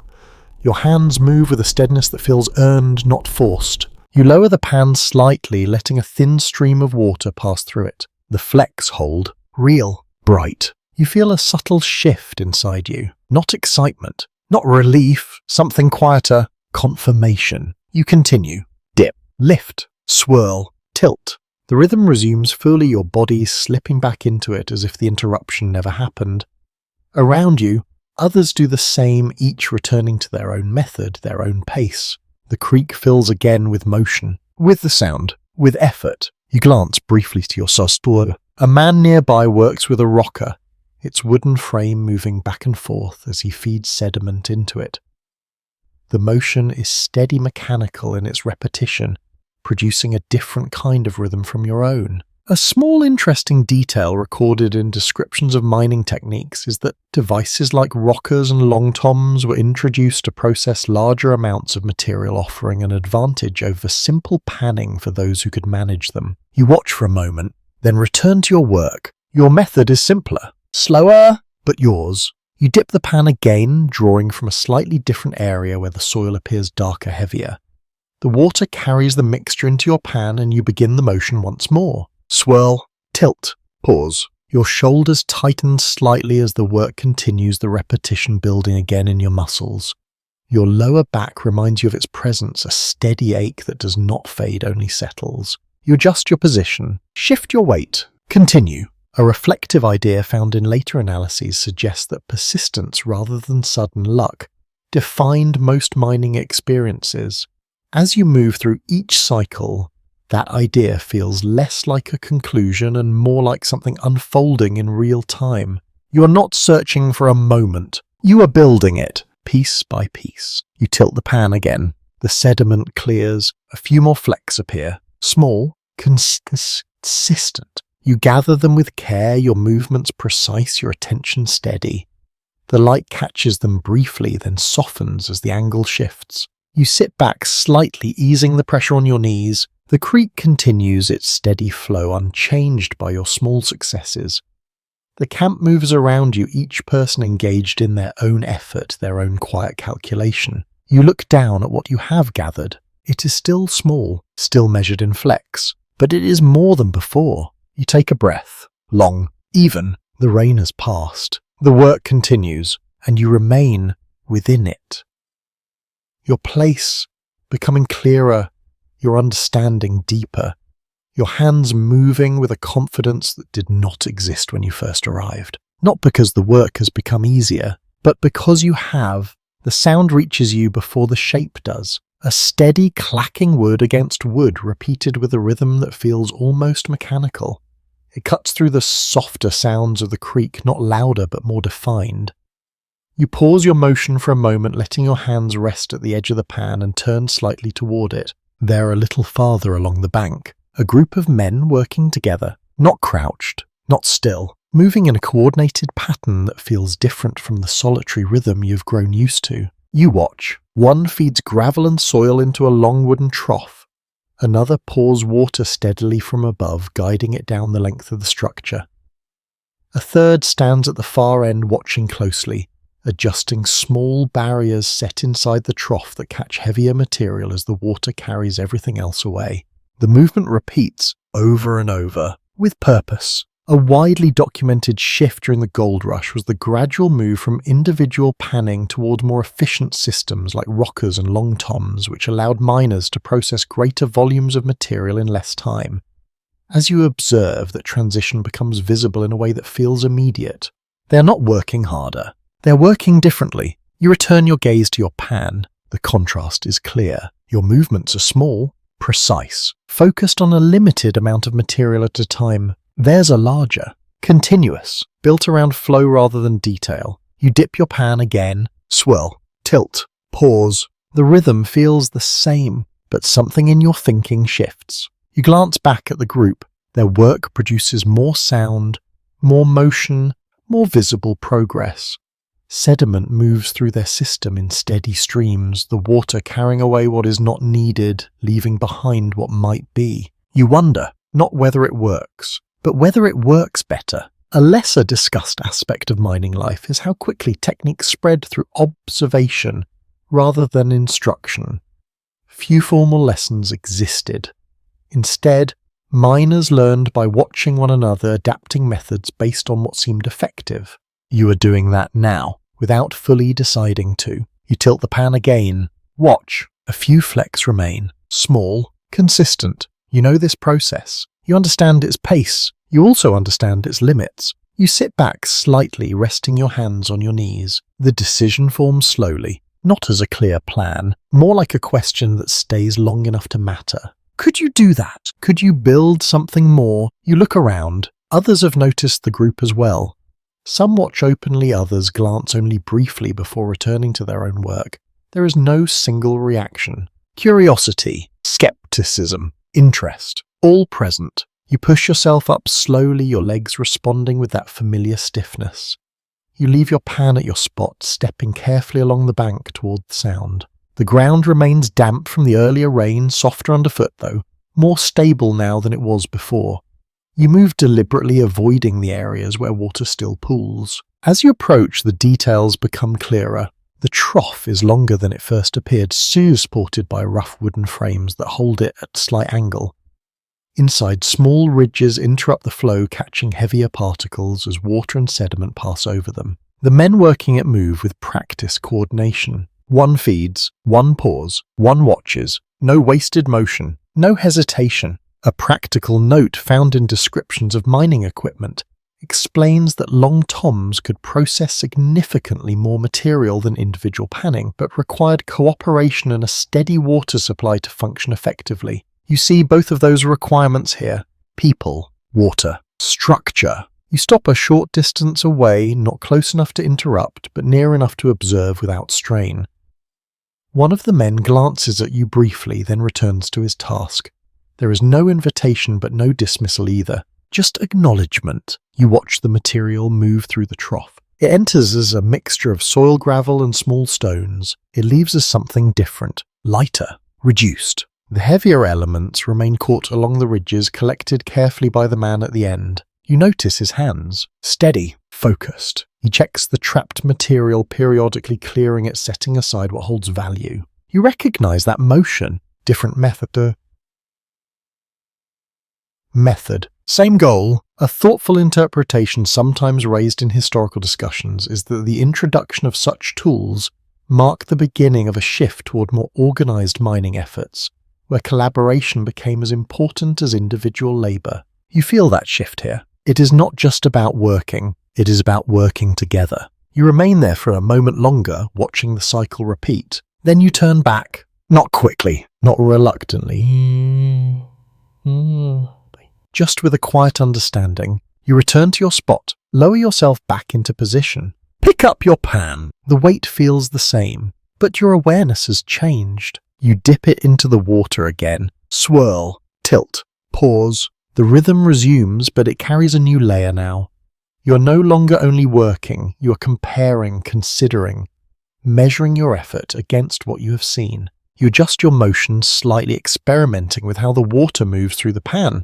Small changes, subtle shifts, nothing dramatic, just enough to test. A small, often overlooked insight from minor experiences is that even within simple methods, individuals developed personal variations, refining their technique over time to suit their own rhythm and understanding. You begin to do that now, not consciously, but naturally. You tilt a little slower. Let the sediment settle more fully before guiding it away. You watch more closely. You waste less motion. The result is small, but noticeable. The remaining material gathers more cleanly. The flecks appear more consistently. You lean in, observe. A few more glints, tiny, but real. You sit back slightly, easing your weight again. The creek continues. The group with the trough continues. Each method unfolding side by side.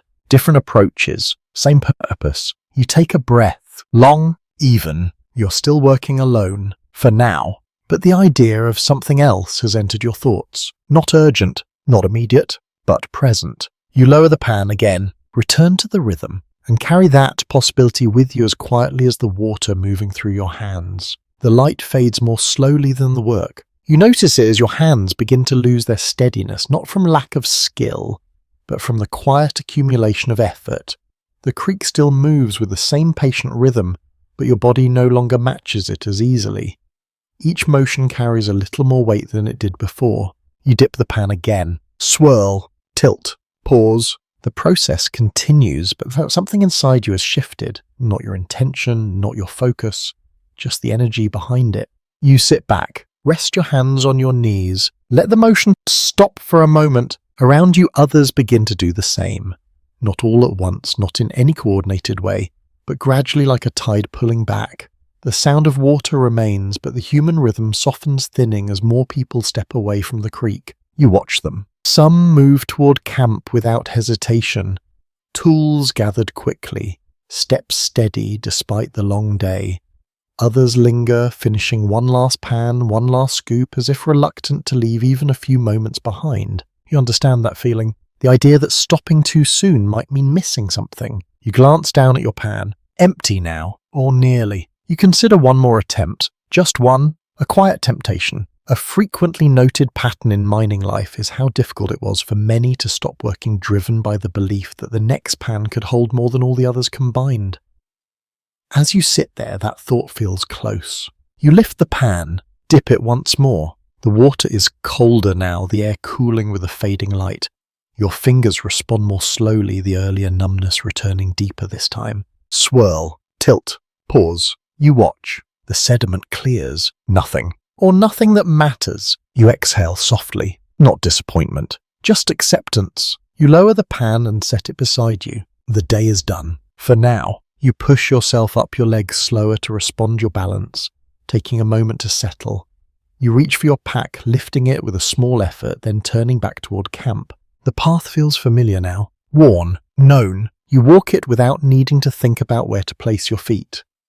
The ground, though uneven, no longer surprises you in the same way. Your body has begun to remember it. The camp comes into view gradually.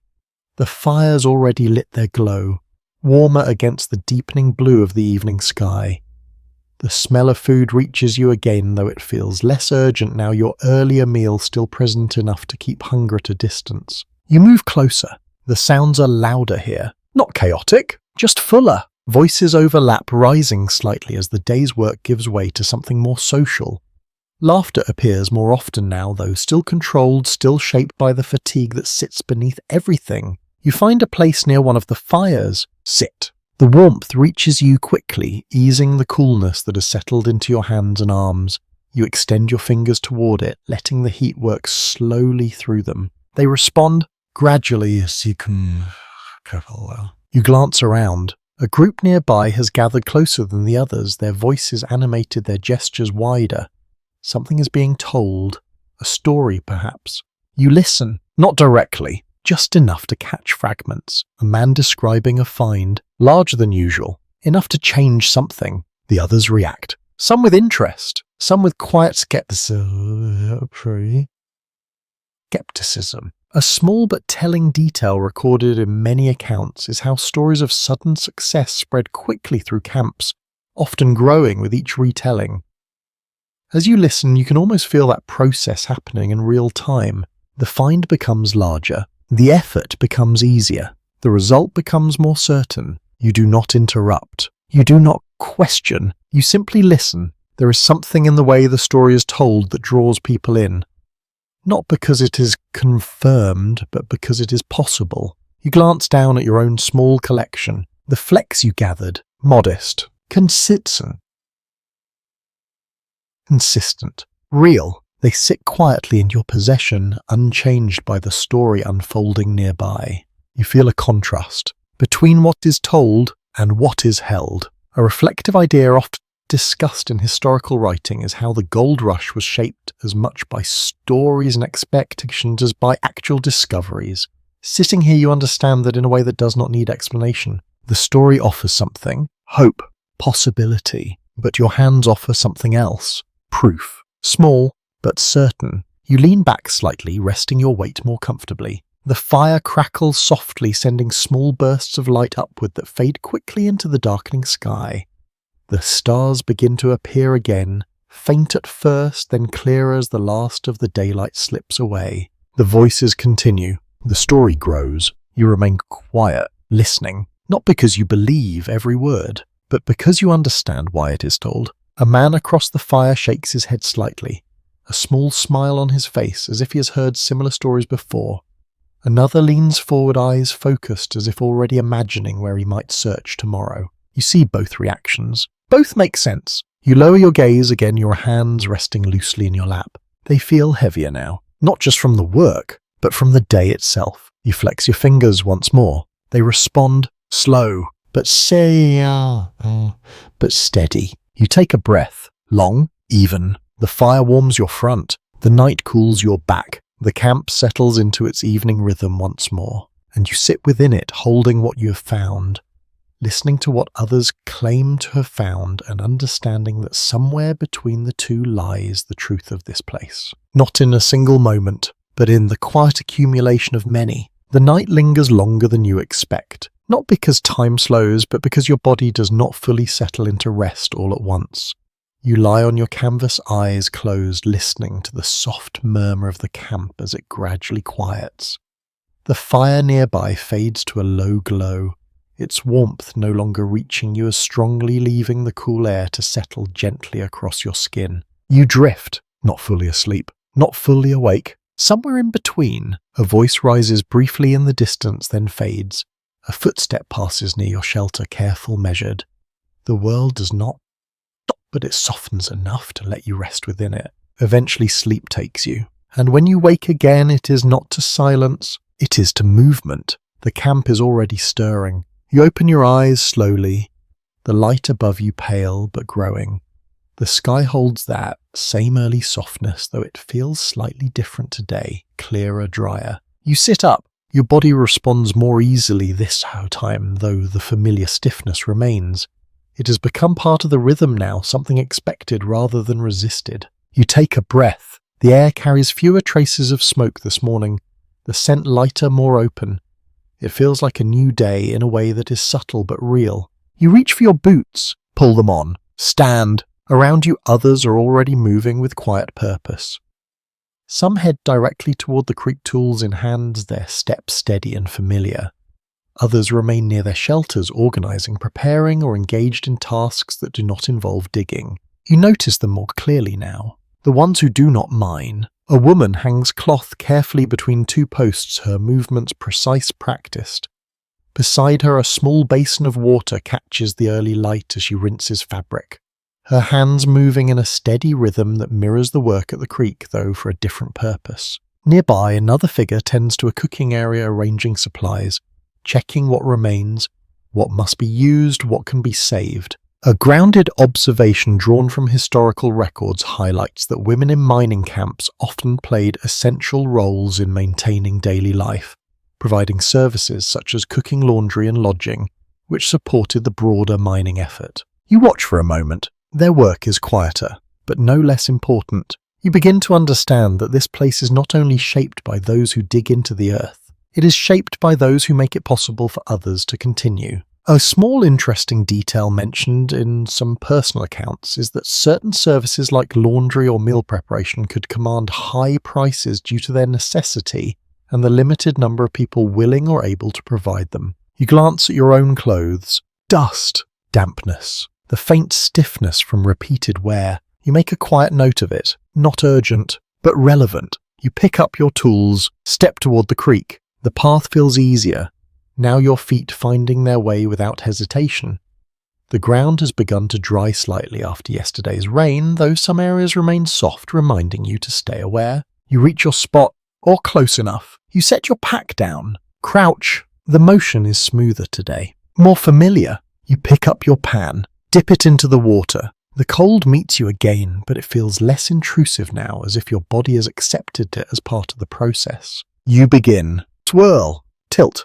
Pause. The rhythm returns immediately, your hands moving with a quiet confidence that no longer feels borrowed from observation. It belongs to you now. Around you, the creek fills with activity once more, though your attention shifts briefly away from it as you notice movement along the edge of the camp. A woman approaches a group of miners carrying a bundle of items neatly arranged. She speaks briefly, her tone calm, direct. The exchange that follows is quick. Coins pass, items change hands. She moves on, efficient, focused. A thoughtful interpretation found in historical analysis suggests that women who came to mining regions often found economic opportunities in providing essential services, sometimes achieving more stable income than miners themselves. You consider that, not deeply, just enough to recognize its presence. You return your focus to the pan. The sediment settles, the water clears, a faint glimmer appears, then another. You guide them carefully, your movements precise, your attention steady. The process feels almost instinctive now, each step flowing into the next without hesitation. You gather the flecks, small, consistent. You lower the pan again. Continue. The work unfolds in its familiar pattern, your body aligning with it more fully than before. The discomfort remains, but it no longer distracts you in the same way. It exists alongside the work, not against it. You shift your weight slightly, easing the pressure on your knees. Adjust your stance. Continue. A reflective thought appears quietly.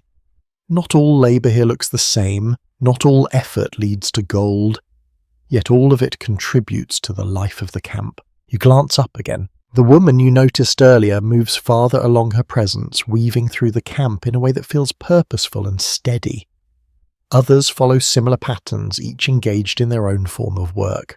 You begin to see the camp differently now, not just as a place of digging, but as a place of exchange, of support, of survival shaped by many roles. You return your gaze to the water, swirl, tilt, pause. The flecks appear again. Small, reliable, you gather them, add them to what you have. The collection grows, slowly, steadily. You take a breath, long, even. The day has begun again. The work continues, and you move within it, no longer focused only on what lies beneath the surface of the creek, but on the wider pattern that surrounds you.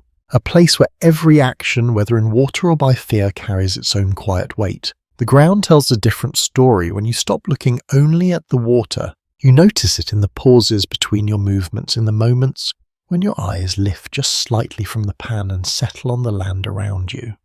What once felt like untouched earth now appears altered in ways that are difficult to ignore. You dip the pan again, swirl, tilt, pause, but your attention lingers elsewhere. The banks of the creek are no longer smooth. They have been cut into, reshaped by repeated digging, their edges uneven, their surfaces exposed. Roots that once held the soil together now jut outward, stripped of the ground that supported them. You glance upstream. Dream. The water carries more than it did before, not just sediment, but traces of disruption. A widely recognized observation from environmental studies of the gold rush highlights how mining activity significantly altered landscapes, eroding hillsides, and muddying waterways in lasting ways. You see that now, not as a distant conclusion, but as something happening in front of you. You tilt the pan again. The sediment shifts. You guide it carefully, but even the water you rely on feels different. Heavier, clouded. You adjust your motion, compensating for the reduced clarity.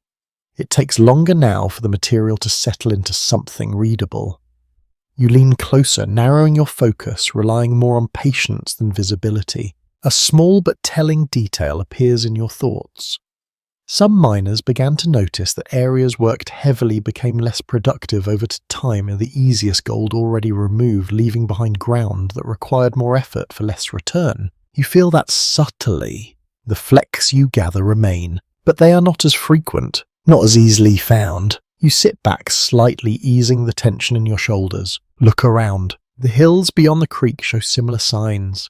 Patches of earth stripped bare, loose soil gathered in uneven piles, small channels carved where water has been redirected, guided not by nature alone, but by human hands. You wonder how long it... Not long, it seems. You return to the pan. Dip, lift, swirl, tilt. The rhythm continues, but your awareness has widened. A thoughtful interpretation often raised in later discussions suggests that the gold rush was not only a human story of ambition, but also an environmental turning point where landscapes were reshaped rapidly under pressure. You do not think of it in those terms exactly, but you feel its presence. In the altered ground, in the changed water, in the way the land no longer looks as it might have before. You lean forward again, focusing on the task at hand. The sediment settles slowly, the darker particles gathering as they always do, though with less clarity than before. You watch. Wait. There. A small glint. Then another. Still present. Still possible. Possible. You guide them carefully, your movement steady, preserving what you can. The work has not stopped giving. It has simply become more demanding. You lower the pan again. Continue. Around you others work with similar focus, though. Some have moved farther along the creek, searching for areas that appear less disturbed. A few dig deeper into the banks, their efforts more forceful, more intrusive. You observe without judgment, only awareness. A lesser emphasized but meaningful detail from historical accounts is that miners often shifted locations, frequently following signs of better yield, leaving behind areas that had been worked heavily. You begin to consider that, not as a decision yet, but as a possibility. You dip the pan again, choosing a slightly different spot closer to where the water runs a bit deeper. The current feels stronger there, the sediment more varied. You lift, swirl, tilt. The material behaves differently, heavier, more mixed. You adjust your motion, slow, controlled. You watch closely as the sediment clears, the darker particles gather. You lean in, a few flecks appear, not many, but enough. You nod slightly, a quiet acknowledgement. You gather them, add them to your collection. You sit back again, resting your hands on your knees. They feel worn now, not injured, but used. The kind of wear that comes from repetition, from effort sustained over time. You flex your fingers. They respond, slow, but certain. You glance across the creek. A man works alone farther than most. His movements deliberate, his position chosen with care. He does not look toward others. He does not adjust based on their actions. He follows his own path. A reflective idea surfaces.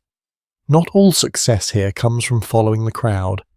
Sometimes it comes from stepping away from it. You consider that, briefly, then return to your work. The pan dips again. The water moves. The sediment shifts. The rhythm continues. You are part of it, but you are also aware of what surrounds it. The land, the changes, the quiet cost of what's being done here. You take a breath, long, even. The air carries a different scent now. Less of rain, more of dry earth mixed with disturbed soil. It feels heavier, though not unpleasant, just altered. You remain there working, observing, understanding a little more with each motion. Not just the process of finding gold, but the process of what it takes. From the land, from you, from everything that continues to move and change around you. And still you continue, because the possibility remains. Even in a place that has already given so much. The thought arrives quietly, not as a sudden realization, not as a clear decision, but as something that lingers at the edge of your attention, while your hands continue their steady work. It does not interrupt the rhythm.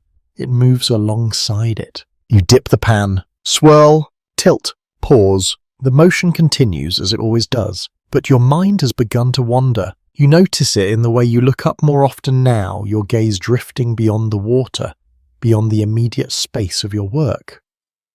The hills stretch outward, layered and uneven, their surfaces marked by the same signs you have already come to recognize. Effort, change, persistence. You lower the pan slightly. Watch the sediment settle. A few flecks remain. You gather them without hesitation. Add them to what you have. It is not nothing, but it is not everything you imagined. A commonly expressed reflection found in letters from miners is that many began to reassess their expectations after weeks or months of labour, realising that the reality of mining rarely matched the promises that brought them west. You feel that now, not as disappointment, but as clarity. You continue. Dip, lift, swirl, tilt. The work unfolds as it has before, but it no longer fills your attention completely.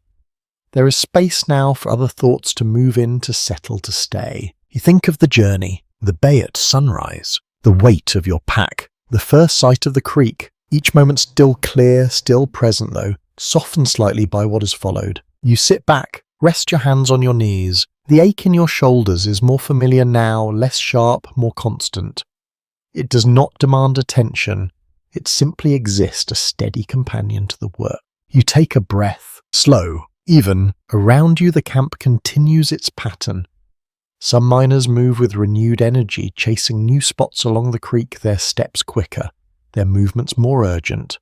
Others remain where they are, committed to the areas they have already worked. A few sit as you do now, their posture quieter, their gaze less fixed on the ground. You're not alone in this shift. A subtle but meaningful point raised in historical writing is that many miners eventually transitioned away from mining itself, taking on other roles or leaving entirely as their expectations changed. You consider that, not as a plan, but as a possibility. You glance towards the camp, the tents, the fires, the small structures that have begun to feel familiar. You think of the people within them, those who cook, those who trade, those who repair, clean, organize, the work that exists beyond the creek. You look back at your hands. They rest quietly in your lap, marked, worn, capable. You flex your fingers once They respond, slower than before, but steady. A question forms, not urgent, not demanding, simply present. Is this where you remain? You do not answer. Not yet.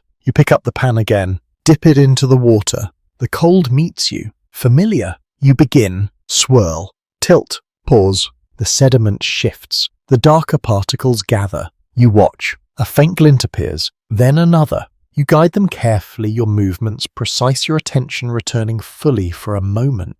This still works. This still gives. But it asks, always asks, time, effort, patience. You gather the flecks, add them to your collection. You lower the pan again, continue. But the thought remains. Not louder, not stronger. Just present. You glance up, serene. The man working alone is still there, his position unchanged, his focus steady. He has not moved with the others.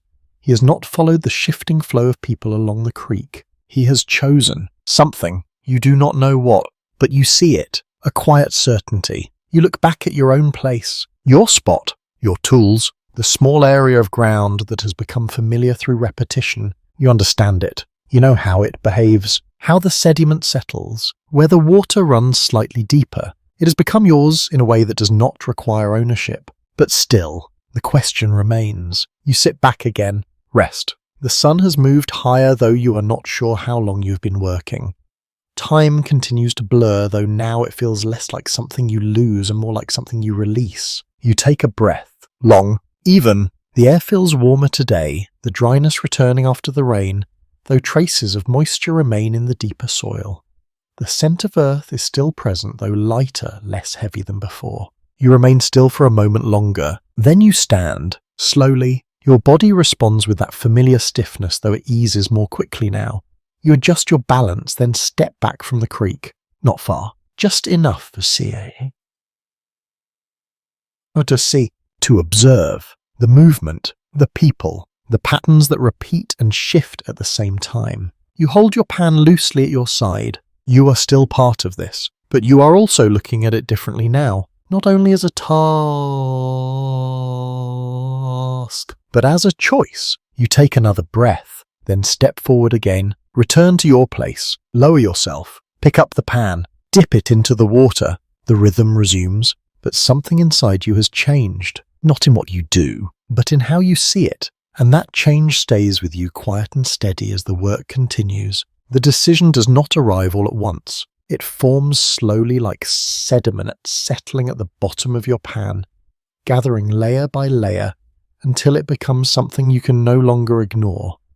You feel it not as a clear statement, but as a quiet weight that remains with you, even as your hands continue their work. You dip the pan, swirl, tilt, pause. The motion is familiar, reliable, but your attention drifts more often now. You notice it in the way your eyes lift sooner, the way your thoughts move beyond the immediate task and settle on what comes after it.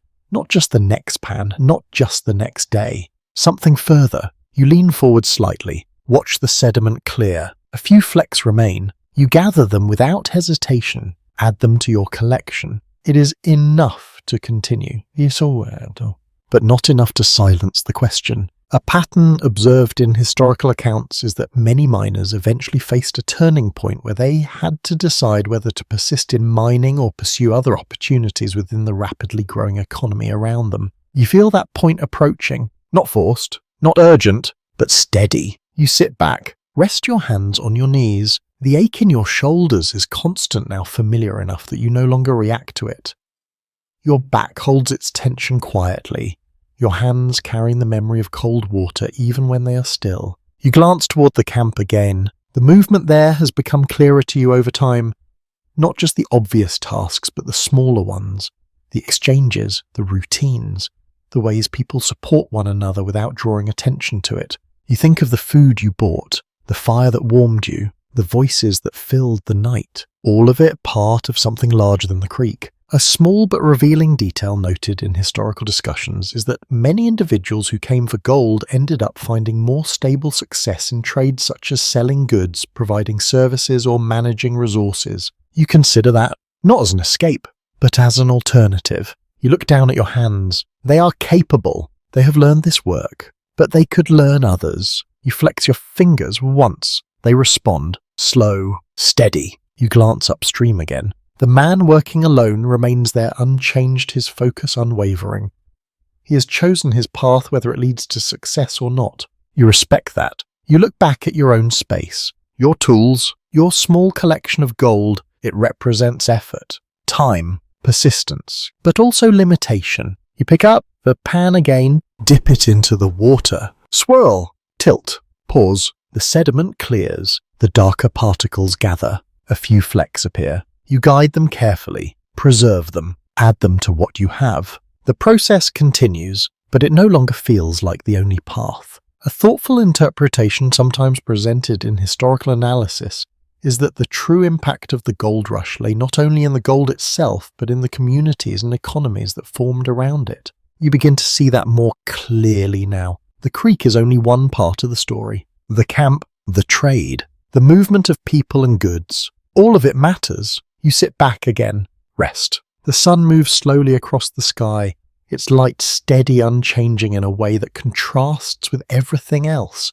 The day feels full but not overwhelming. Oh, helming. You take a breath, long, even. The question returns, not louder, not sharper, just present. What do you do next? You do not answer immediately. Instead, you stand, slowly. Your body adjusts, finds its balance. You step away from the creek. Not far, just enough to create distance. You look at the water, at the people working within it, at the motion that continues regardless of your presence. You understand something now. The creek does not depend on you. The work does not wait for you. It continues, with or without you. You hold that thought. Let it settle. Then you turn slightly, toward the camp, toward the place where other kinds of work unfold. You take a step, then stop. You look back once more, at your spot, at the place where you have spent hours, learning, working, gathering small pieces of something that brought you here. You feel no regret, no urgency. Just awareness. You step forward again, not leaving, not yet, but moving, considering. The path ahead is not defined, but it is open. You return slowly, not to the exact same position, but close enough to continue if you choose.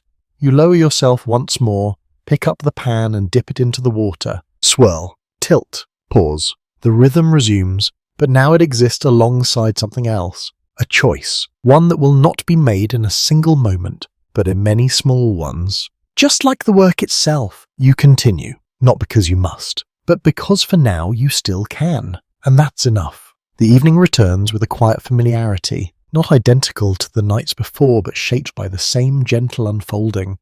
The light softens, the sky deepens, and the sounds of the creek begin to ease as one by one the movements along its edge slow and settle. You finish your last pan without urgency, no extra attempt. No quiet bargaining for one more chance, just the final motion. Swirl, tilt, pause. You look, a few flecks remain. You gather them carefully, adding them to what you have collected over these days. The amount is still small, measured in grains rather than weight, but it is real. It reflects your time, your effort, your patience. You lower the pan, set it beside you, and this time you do not reach for it again. You sit back, let your hands rest. The air feels softer now, carrying the faint warmth of the day as it fades. The scent of earth, water, and distant smoke settles gently around you, no longer sharp, no longer demanding. You take a breath, long, even. Around you, others begin to leave the creek as well. Some move quickly, eager for food, for rest, for the comfort of firelight. Others linger, finishing their own final moments of work, reluctant to let the day end. You rise slowly. Your body responds as it always does now, with that familiar stiffness that eases as you straighten. You lift your pack, adjust it without thinking, and begin the walk back toward camp. The path is known. Your steps follow it naturally. The ground feels steady beneath you, even where it shifts slightly, even where small stones press against your boots. You have learned it. In the same way it has shaped you. You reach your place, set your pack down, sit. The fire nearby glows softly. Its light steady, its warmth reaching you in a way that feels less necessary, now more comforting than essential. Voices drift around you, low, even. No stories tonight. Or perhaps you're simply not listening for them. You look down at your hands. They rest quietly in your lap, no longer moving, no longer whirring. They carry the marks of what they have done, though nothing dramatic. Just the subtle signs of use, the faint roughness, the quiet fatigue. You flex your fingers once. They respond, slow but certain. A reflective idea often discussed in accounts of this time is that many who came seeking gold found something less tangible, a shift in perspective, a deeper understanding of effort and expectation. You feel that now, not as a conclusion, but as a presence. You lean back slightly, supporting yourself with your hands behind you. The sky above is clear, the stars beginning to appear once more steady and distant. You watch them. For a moment, then longer. The camp continues its quiet rhythm around you, but it no longer draws your attention in the same way. The sounds are there, but they sit at the edges, softened, distant. You remain still. The day settles out of you gradually, not all at once, but piece by piece. The effort leaves your shoulders, the tension eases from your back, the cold memory fades from your hands. You lie back, slowly lowering yourself onto your canvas. The ground feels the same as before, uneven, firm, but familiar now in a way that no longer asks for adjustment. You rest your head, look upward. The stars hold steady, unchanged. You take another breath. Slower now. The air moves gently around you, cool, but not sharp. It carries only faint traces of the camp, enough to remind you where you are, but not enough to disturb the quiet that has settled in. You close your eyes briefly, then open them again. The sky remains the same. You think of the path that brought you here. The bay at dawn, the long walk inland, the first touch of cold water, the steady rhythm of work, the small quiet discoveries. Each moment still present, though, softened now like something remembered rather than experienced. You do not measure what you have gained. You do not count what you have lost. You simply hold the experience as it is. Complete. You let your eyes close again. This time they remain closed. Your breathing slows, even unforced. The sounds around you fade further, blending into something indistinct, something that no longer requires your attention. The camp continues. The creek flows, the land remains. But for you, the day has ended. And as you rest there, held gently by the quiet of the night, your body releases the last of its tension. Your thoughts drifting softly, your awareness settling into stillness. There is nothing more to do, nothing more to decide. Only rest. Only the slow, steady rhythm of your breath as it carries you further away from the day, deeper into the calm that follows. And in that quiet, without effort, without urgency, sleep comes, soft, certain, uninterrupted. Sweet dreams.